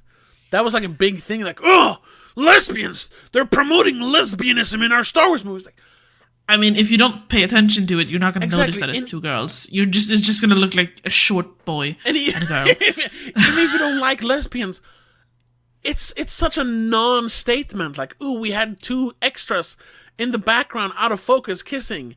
That's not... The funny thing is that the same 2 extras do a very dramatic hug before the war. Yeah. And then they do the kiss after the war. It's like, oh, we survived, now I have to actually kiss you. They could make an entire movie about those 2, probably. And it probably would. If they wanted to. If The Rise of Skywalker didn't bomb. It didn't bomb. No, but it's funny to look at the like diminishing returns for those movies, because obviously the first one was a huge hit. It made like sure, because everyone went, "Oh my god, a new Star Wars movie!" I think it made like holy shit, $1.6 billion in the box office, and we don't know how many hundreds of millions on like DVD sales and rentals, streaming now. Yeah, exactly. And then the second one came out, and it was like still a big hit, 1.3 million. Little less. Oh, hold on. I think Force Awakens was even more, actually. The Force Awakens... I can't spell. Awakens box office. Shit. They made $2 million. A billion, sorry. $1 million. $2 billion. That's a lot of money. And then the next one came out, and it made... I remember that was 1.3. It's like, okay, I mean, that's still a lot of money. That's over $1 billion. That's so much money. But it's almost only half of what the last one made. Yeah. So they're like, what are we going to do now? And that's why they kind of scrapped a lot of the stuff going on in The Last Jedi and turned like, no, it's just Star Wars again for The Rise of Skywalker. And I'm pretty sure that one... because I actually kept tabs on it, because I was like secretly hoping it would fail. of course.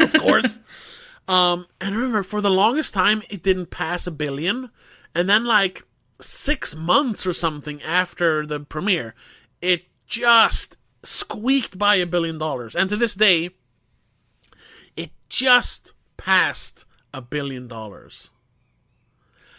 Once again, that is an obscene amount of money, an absurd amount of money. But just thinking how far they like fell box office wise in 3 movies, And usually, sequels are supposed to make more money. Yeah. Because, you're banking on, like, we have the name, so now we're making another one to make more money. That's the Fast and Furious method. You're like, we can make more money. And that's kind of why they're stopping now, because they realized, we're making less money with 8 and 9. I feel like they're also, like, the only franchise that has managed to do that properly. Possibly Pirates, but they also tanked in the end. Yeah, that's why they now are rebooting it. They're still doing that. I can't believe that. Well, it's Disney, so that's a thing. Or like, once again, Marvel, perfect example. They were making so much money. Not every movie, but like in general, like the movies just made more and more money until they stopped making more and more money. And now, all of a sudden, they're like slowing down, less shows, less movies, because it's. In the end, they made the fatal mistake of literally killing off the main characters. Well, yeah, of course. And after that, they're not making the same money. So now they're just like, and that's ultimately just proves they're not doing it because they have a story to tell. They're just doing it for the money. If there's no money in it, they're not going to do it. I'm giving Disney and Star Wars a bunch of money now because I found something very strange on Disney Plus. Oh? They have on YouTube how people make these like lo-fi playlists, and they have this like animated picture. Yeah, the girl of like doing the girl and the cat. Yeah. They've done one of those. What? But with Ahsoka's on Lothcat. On Disney Plus? Ahsoka. Yeah, Sabine's Lothcat.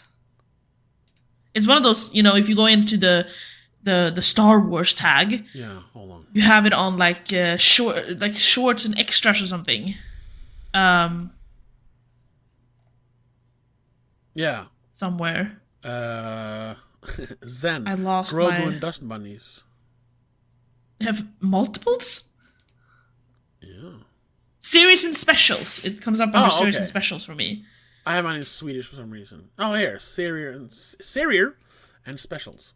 Yeah, I just translated. Yeah, Ahsoka, Sabine's Lothcat. What the fuck? It's 2 hours of that cat just sleeping. And I'm assuming sound. I muted it straight away because I didn't want to distract myself too much. Yeah, there's music playing. What the fuck? Do you see what the... Turn off! Take it off my fucking screen! Do you see? Do you see? And people are going to say, like, that's just kind of cute. I can have it on the back. No! I mean, sure, technically it is, but like, why? But they've turned Star Wars, the movie that was entered into the whatever it's called, the National Preservation Society Library of Congress thing, where important pieces of culture are kept for future generations. That is now a fucking content farm where they make an AI video of a cat sleeping. Come on! Like, I know. And if they wanted to, they could make more. They could make one with little pug bird thingies that live on Luke's island. Yeah, whatever they're called. I don't know what it's called. Porgs. They could do it with like porgs. Yeah, pug. Yeah, that's what I said. I mean, I sometimes when I can't sleep, I turn on. There's this. Those like 10 hours of whale song or 10 hours of white noise. Like rain or something, I listen to some of I love the sound of either like trains, but from the inside of the train, so it's like muffled train sounds. Oh, yeah. Like you're sleeping in a train, exactly. And like 50s jazz in the background. And that works for me. I'm not into ASMR, but I'm into that kind of stuff. One that I really like, that's just because... And I can't speak. You're gonna out yourself? I'm gonna out myself. Yeah, I think I've said it before though. But after I gave up on Star Wars, I was like, I'm gonna give Star Trek a chance. Oh yeah. Boy, do I love Star Trek. Not the new stuff. I haven't gotten there yet. I'm still watching the old stuff. But yeah, because the new movies are terrible. By the way. I already knew because I'd seen. We've talked about that. They're terrible. Yeah. But you can actually find because always in the background, especially of the original series and Next Generation, there is when they're on the ship, there's a constant humming because you can hear like on a ship. It's the engines. You can hear the or engines. And if they're on like the bridge, you can always hear like ding ding little sound. It's just ambient noise to make it sound like a spaceship on the show.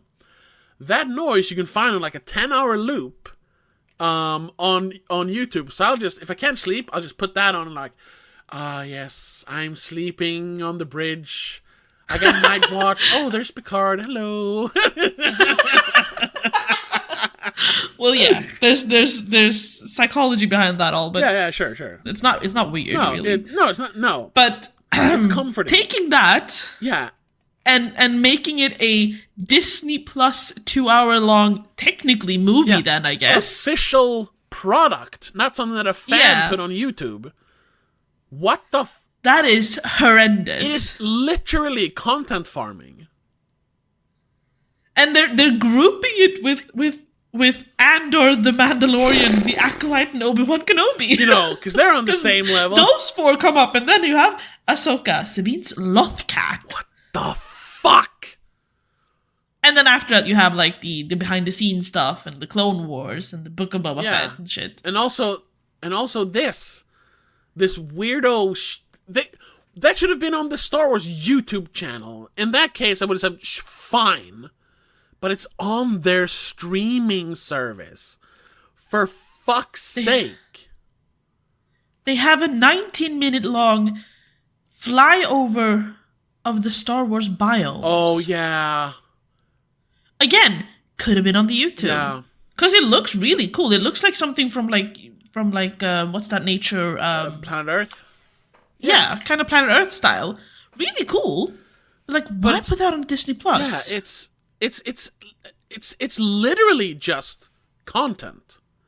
There's no story. There's not like, oh well, this is like we're showing a little bit of a sneak peek of the next movie. No, it's just like, oh, do you like Star Wars? Then you can watch the planets of Star Wars from a flying perspective. Like, what? They have two episodes that are not long. They're like 2 minutes each of vehicle fly-throughs where you can watch the inside. You can go through the Millennium Falcon and you can go through one of the Star Chasers. What are they called? Star Destroyers? Juan, y'all get it? Star Destroyers. Star the Destroyers, big Empire ships. The long... Yeah. The triangular one. Yes, thing. Star Destroyers. Yeah. Again, they're like 2, 4, 5 minutes long. Why the fuck is that on Disney Plus? Put that on your YouTube. Yeah. And I was just thinking now, and we don't want to be hypocrites. That's something we pride ourselves on, even though we probably are sometimes, especially me. Oh, yeah, we definitely are sometimes. I'm sorry, I found another one. Galaxy of Sounds? I think that's a documentary about Ben Burt, isn't it? How he made all the sound effects? Well, the first episode is bewildering, verundran. Yeah. Basically, be amazed by the Star Wars iconic sounds filling the galaxy for 8 minutes. Oh, no. So I feel like that's just ambience. The next one is surround yourself with excitement in a galaxy far, far away through chases, duels, and war, basically. Jesus Christ. So it's a YouTube playlist. Yeah. It's one of those mix when it comes up. It's 7 episodes, 8 minutes each, and they're just random noises. I thought there was an actual documentary about Ben Burke. Now I'm just sad. There probably is one as well. I know there is. Why are we hypocrites? Oh, yeah. Because, I mean, before this, there was, of course, you could buy, like, books of, like, I remember... artwork and behind the scenes and shit. Yeah. You mean that stuff? Yeah. Which is similar, but it is also a look behind the scenes of, like, if you're interested in the making of the movies. So, but then there was this series of books. I don't think we had any, but it was like popular in like schools, elementary schools. It's a Swedish thing called Lära och läsa. Do you remember these pretty big? They were not A3, not A4, but like pretty big books. They had like, it was like dinosaurs or planets, and it was on the same. It had the little like logo on the side of the book. It said Lära and läsa, learn and read. Yeah, it had about a bunch of different subjects. Like we were actually learning something, and it was like mostly pictures, but little like info about all the things. Yeah, sure. For kids, to like start learning about like reading and learning things. Yeah.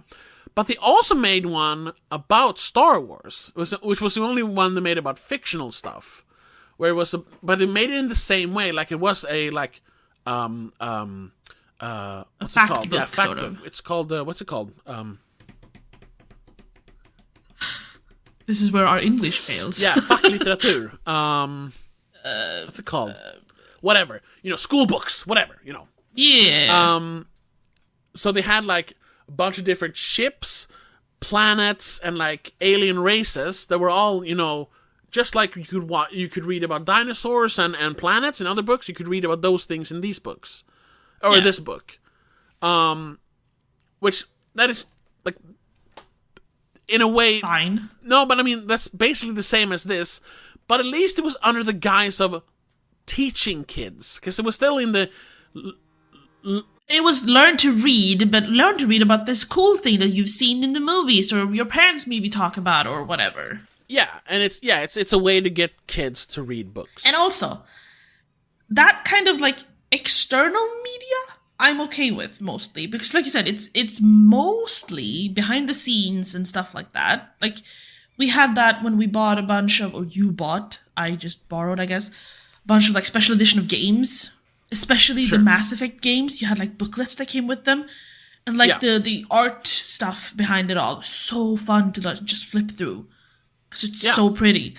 Stuff like that, I'm fine with. But making YouTube videos and putting them behind a paywall, that's what I mean. Like that's too far.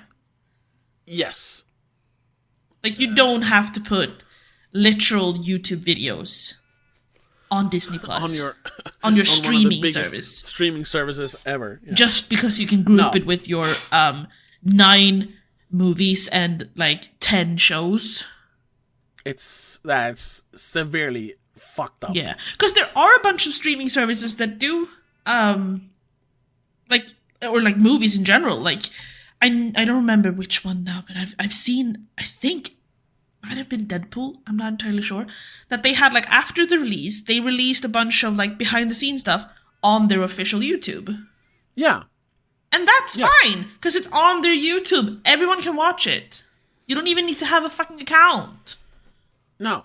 Or like... you just need to have internet. Yeah. And everyone has that nowadays. Basically, everyone has that, yeah. Or like, I know Netflix does that with a lot of... like their stand-up specials, they release like little teasers, like trailers for like movies. Parts of it, like clips. Yeah, they release parts of it, clips on their YouTube channel to kind of promote it. They do that. They also do like behind-the-scenes stuff and like interviews with the actors that they put on their YouTube. Yeah, but it's not on Netflix. No, it's just on their YouTube. Yeah, I recently watched. They put out a very short clip, unfortunately, but. A blooper reel from Tires, like, but it was on YouTube. It's funny, yeah. But that shit shouldn't and that's be how on you your promote as well. Like you said, that's promotion. That's making people go, oh, maybe I should get a Disney Plus account and go watch this now.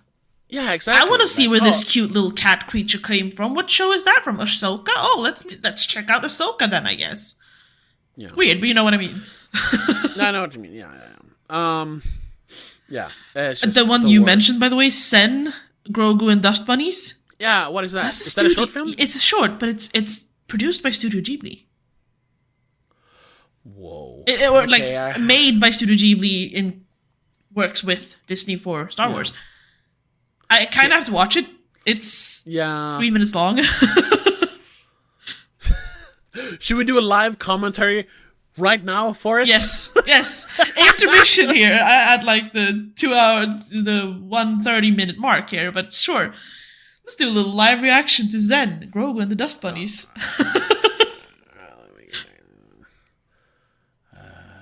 Wait, mine started. What did I press?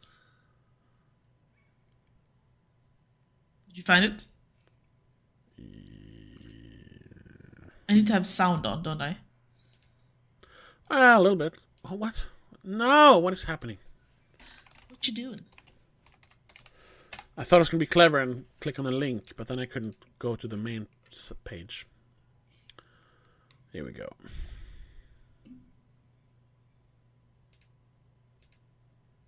No. Oh. Star Wars. Yeah. There we go. Short films. All right. 3, 2, 1, play. Click. It's a Lucasfilm. Yeah.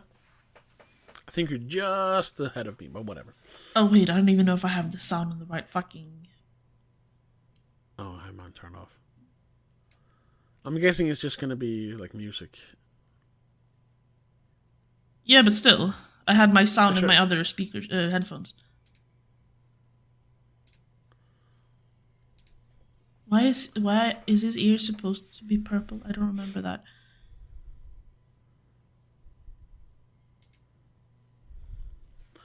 I don't know. Yeah, whatever. Hey, it's the Soot Sprites, not Dust Bunnies, by the way. You're just ahead of me. Pause for like 2 seconds. And play.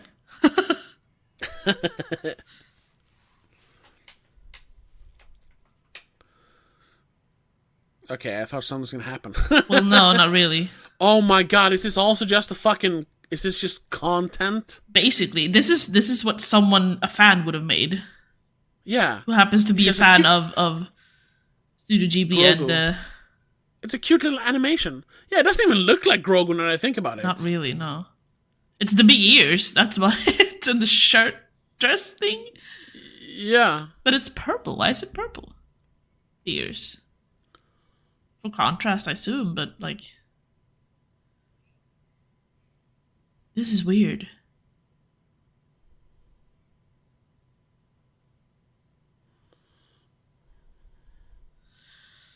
Since they're Soot Sprites, is this canon for the Studio Ghibli movies?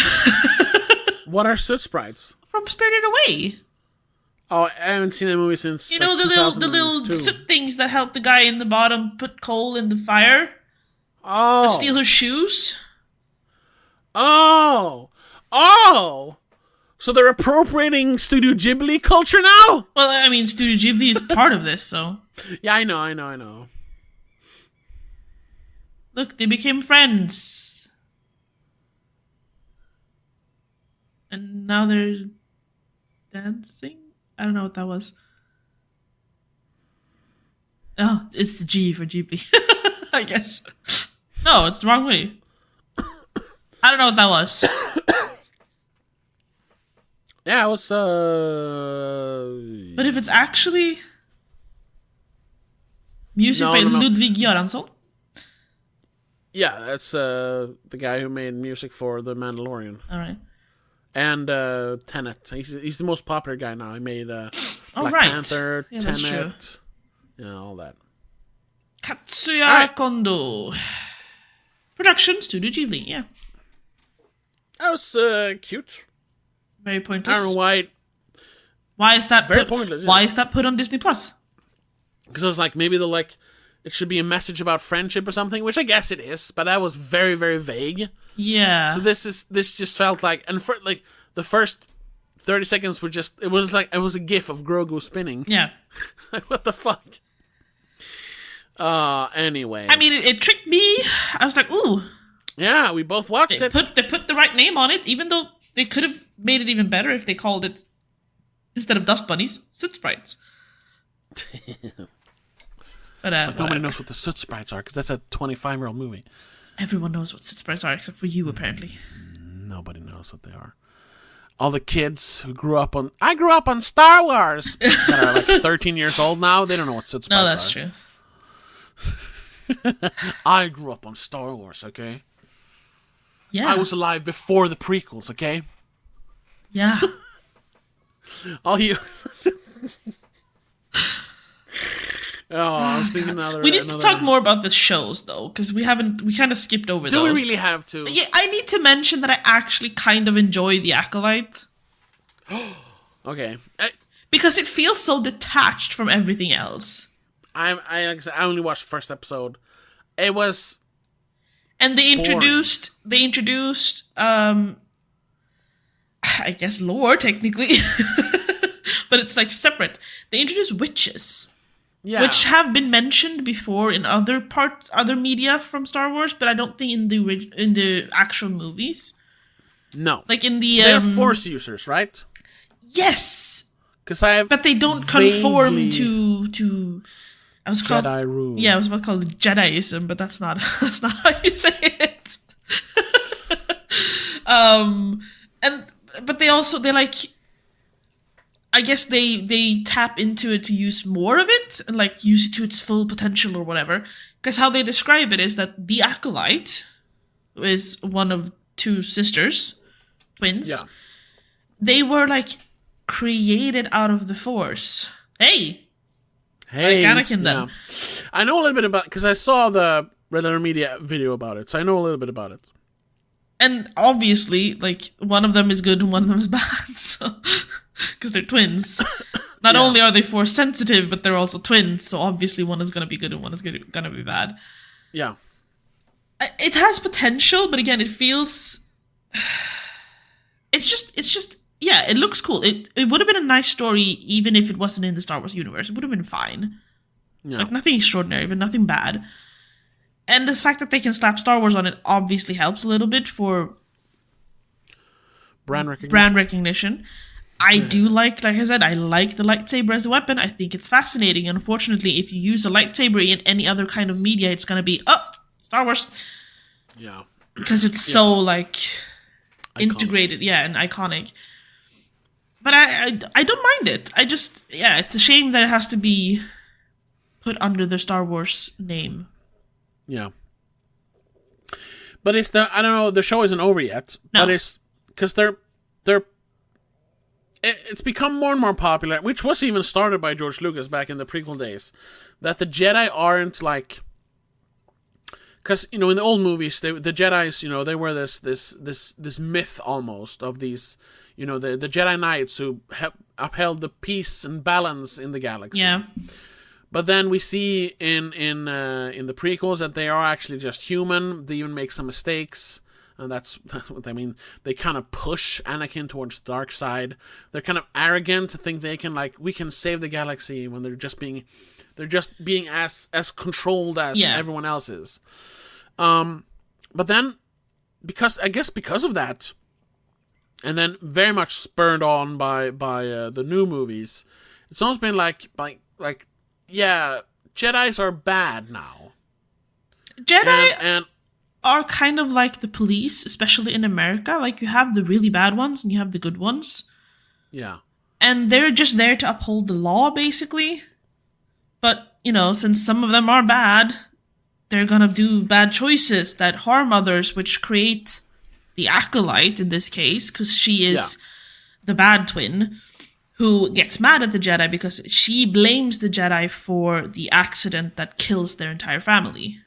Yeah, and their entire coven, I guess. And I know some people have even said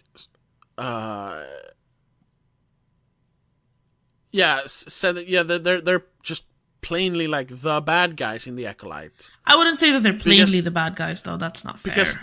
Because the witches in this, they're not doing anything nefarious. They're just not following the rules of the Jedi, and that's why the Jedi want to shut them down and eventually kills them. Because the hint is that they're hinting at that the Jedi killed them, right? See, that's also not really it. It's first in the beginning, that's why the Acolyte is hunting down the Jedi. Yeah, but when you get to see more of it, it's like, no, the Jedi just made one of the twins mad, and she started the fire, which caused everyone to die. Okay. She threw a lantern at the door, making the entire fucking place go up in flames. Like, no, the Jedi didn't do anything bad. They were just upholding the law. Yeah. But I don't know if they work for. Are the Jedi a separate entity, or are they the police for the fucking whatever who's in charge in that? No, I don't know where in the history this is, to be honest. It's 100 years before the Rise of the Empire. So about 70 years before Episode 1. I think it says in the beginning.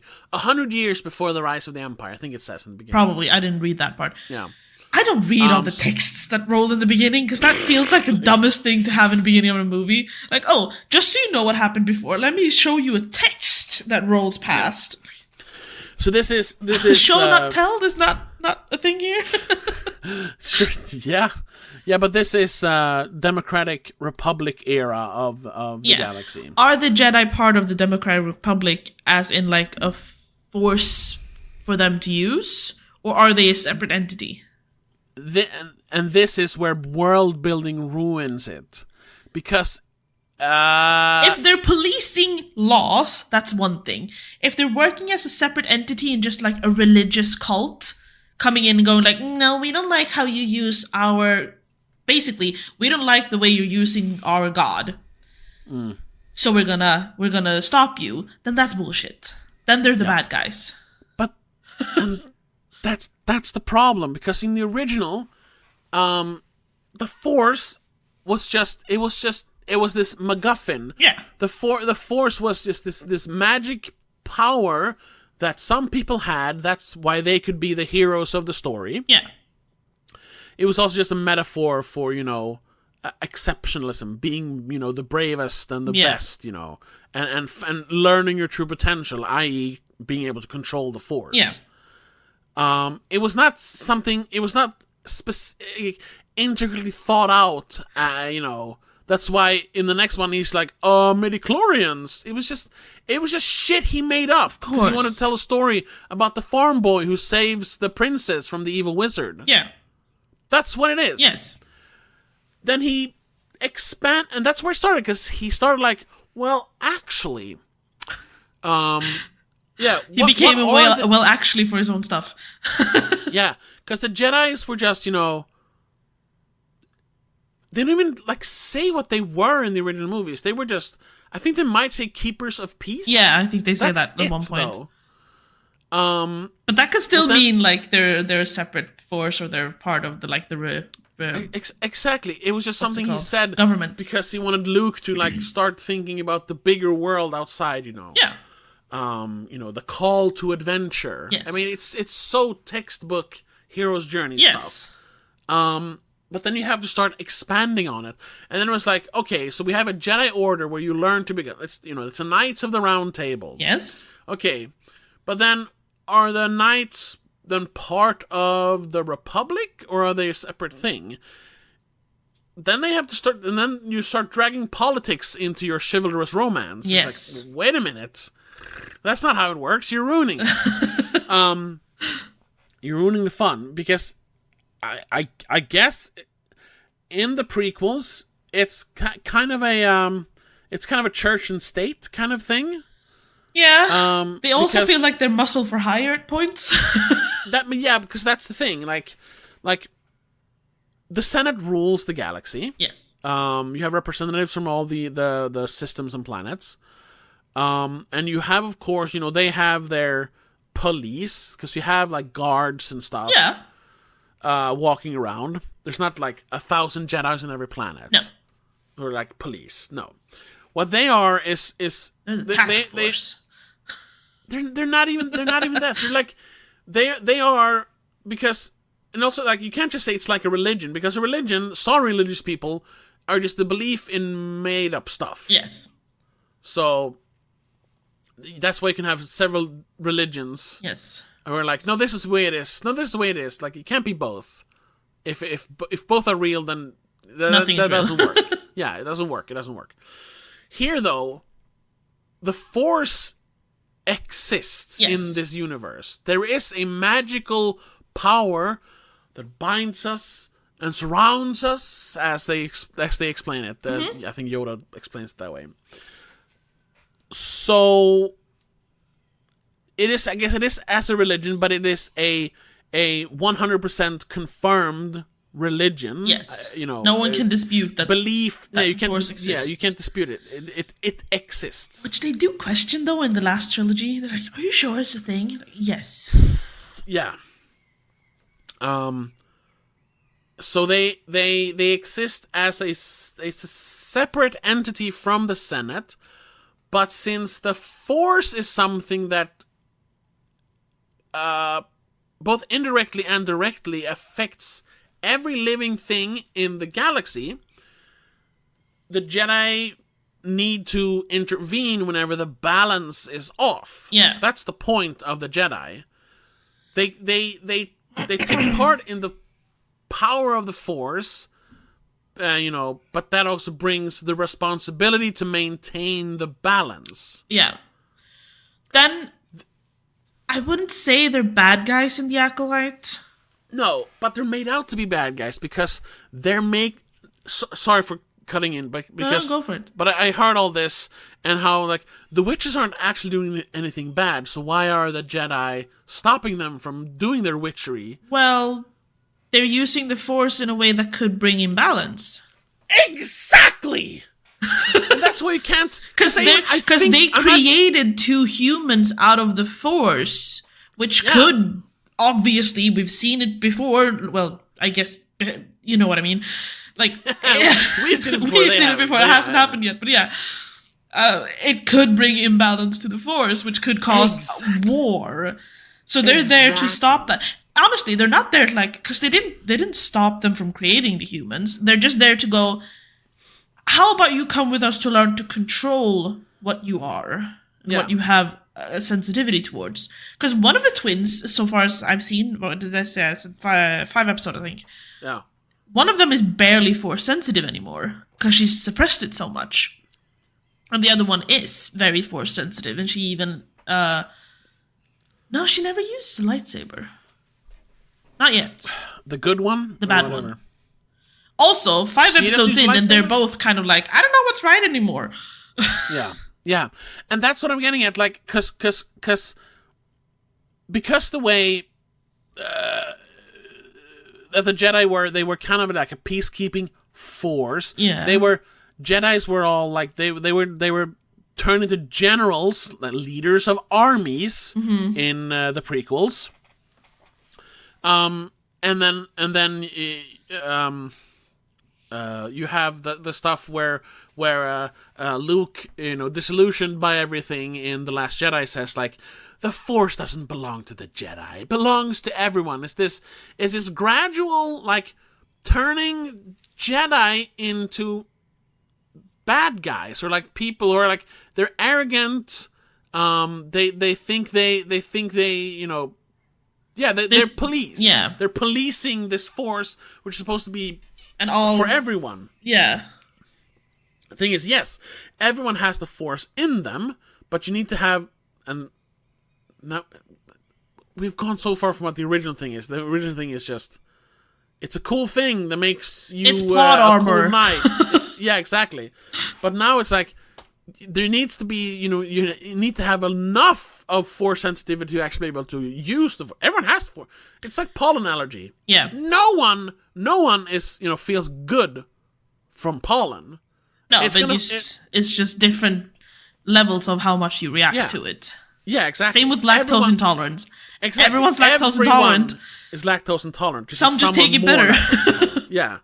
Everyone is Force sensitive, but the ones who are has so many midichlorians, so much Force in them, that they can actually manipulate it, like Force push, Force whatever, they obviously can imbalance the Force. Yeah. That's why the Jedi take them in under their wing to make sure that they learn the responsibility. Exactly. With great power comes great responsibility. Yeah, thank you. Yes. The one good thing out of Marvel. Well, that was, the Marvel comic books. I'm Marvel as a whole, not the movies. Sure. That's not fair, to be honest, but there's more good to the Marvel comic books. Yes. But because they were this peacekeeping force, aka police, and, police is a bad thing nowadays. Yeah. Once again, politics creeping into Star Wars. And then people are going to say, well, the original movies, they were actually like, they were, based on, World War II. Sure. Yeah. But so was Harry Potter, so... Yeah. Politics wasn't it. There was good versus evil. That's not politics. Because politics is much more gray than that. But here it is, then any authoritarian force is a bad thing.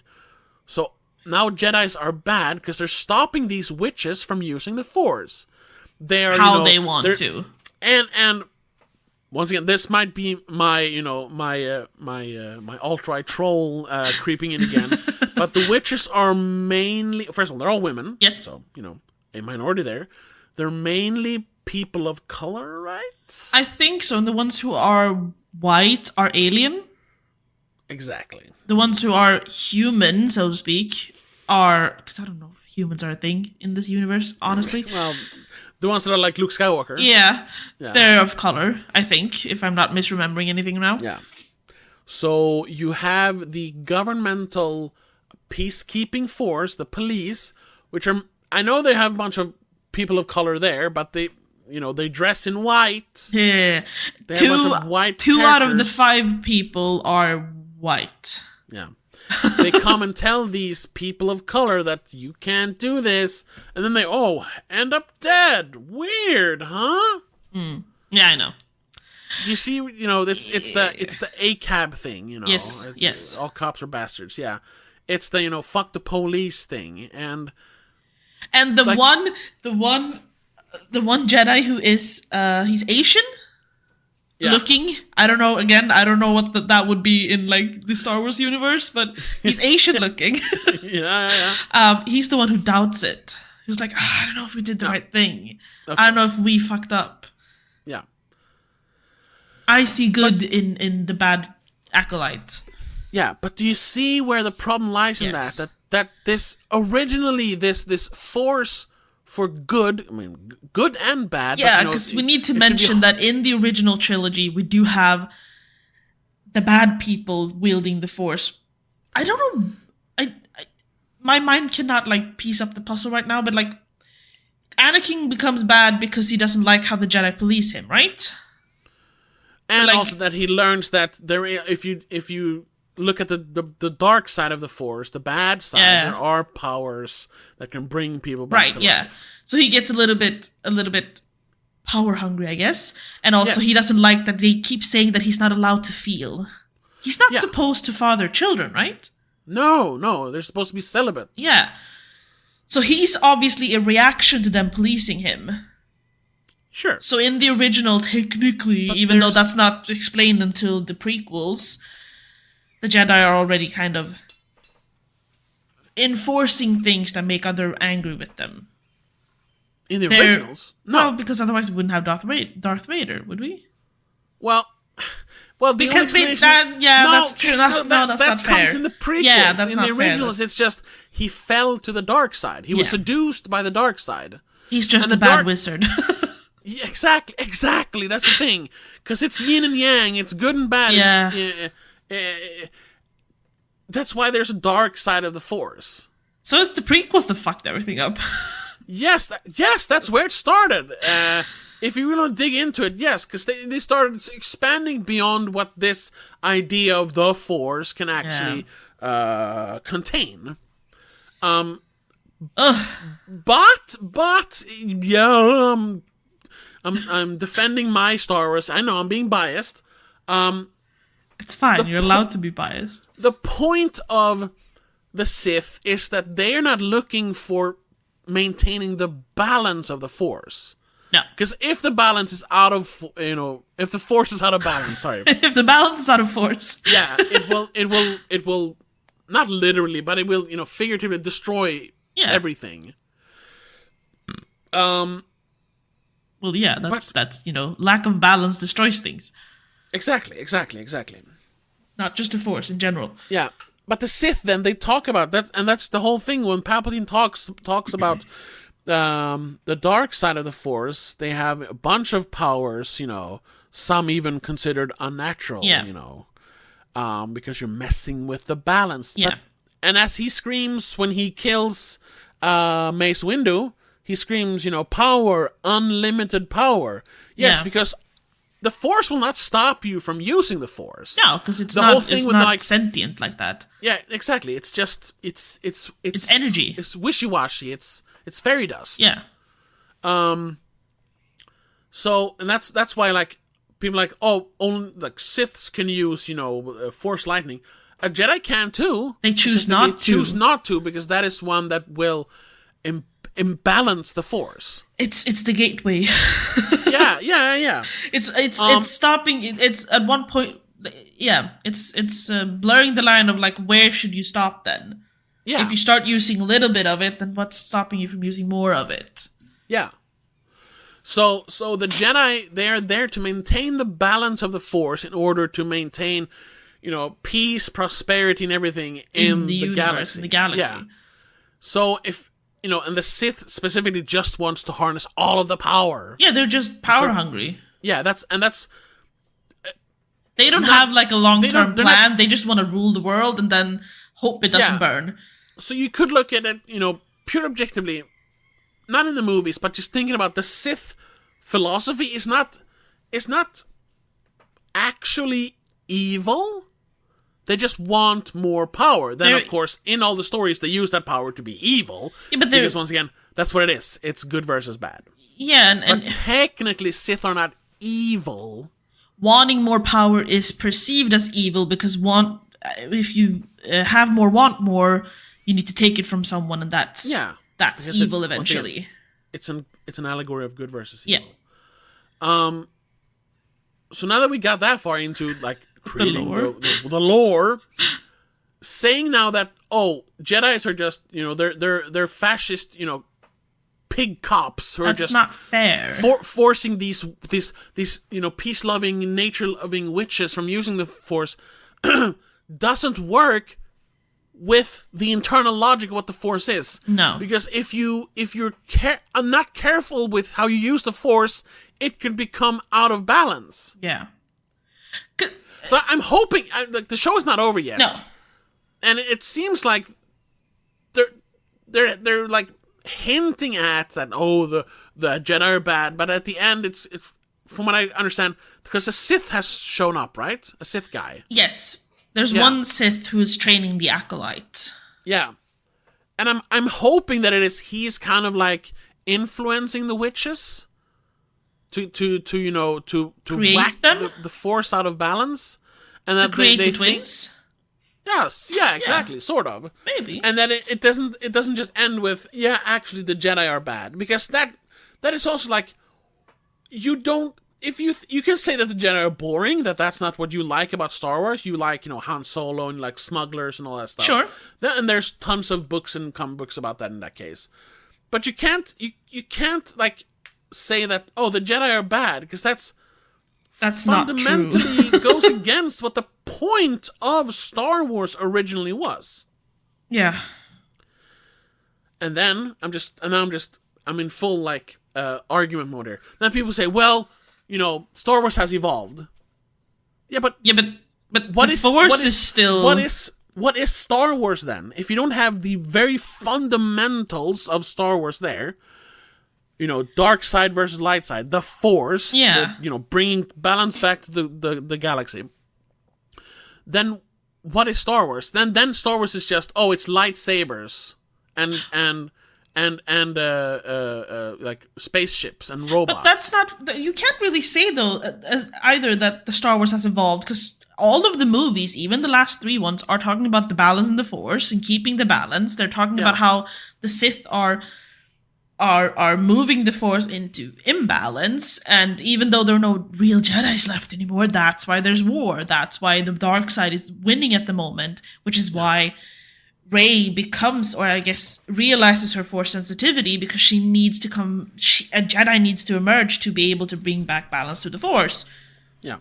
Which she does by killing her grandfather, who is pushing the Force into the dark side, creating imbalance in the galaxy. The balance is still there. Can't disregard that. Yeah, although I just want to say that, once again, we talked about this about an hour ago, that we did reach that balance in 1983 yes, with they Return just of the Jedi. Decided to tacked on another, like, now it's out of balance again. Yes. Because we don't want to stop making money. Bringing in the acolyte in that, though. Yeah, depending on how that ends, maybe the creation of the twins is what no, wait, that was before the first movies. Yeah. But maybe something like that happened in between then. Maybe it's in one of the fucking shows. I don't know. It can't really have big impact on Star Wars as it is, because these witch twins, were never mentioned anywhere else. No, that's true. That's also the problem with prequels. Like, you're gonna have to cram a story into your already existing story. You have to make sure it ends as if it never happened, basically. Yeah, which is terrible. Or leads into something we know, but then it has to be connected to what came before. Yeah, this isn't at all. That's the issue with all the other shows. That's the issue with. I just kind of have to mention them again. Marvel putting shows like in between the movies. You kind of have to watch at least some of the Marvel shows to understand what's actually happening in the movies. Yeah, because they give you details about stuff that's eventually gonna turn up in the, like, for fuck's sake, Scarlet Witch. In the multiverse madness, whatever it's called. I didn't understand her.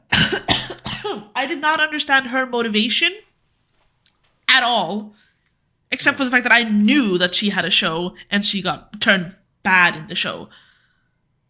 Had I not known that, it would have made no fucking sense at all.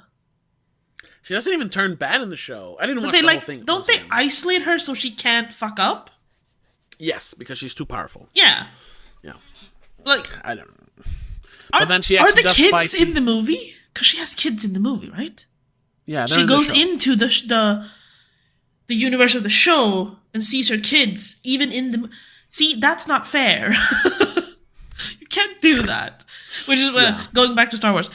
I'm imagining that maybe somewhere hidden in these shows that they've created in between the movies, maybe it explains why the Force is unbalanced when Rey shows up out of nowhere.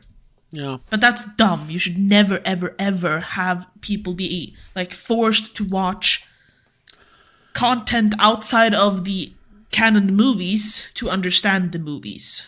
No. Yeah, I agree. That's dumb. I accept, and I can... Like, fine. Create all the content you want. Make all the shows you want surrounding it. You can even mention things that happen in the movies. But you cannot make it so that the movies can't work on themselves. On their own. Yeah. On their own. I agree. So I don't know, but the Acolyte, I don't fucking know. It's just, they're just stealing the concept of the Rise... What's the last... Rise of Skywalker? Rise of Skywalker a little bit then. Because they have Force-created humans...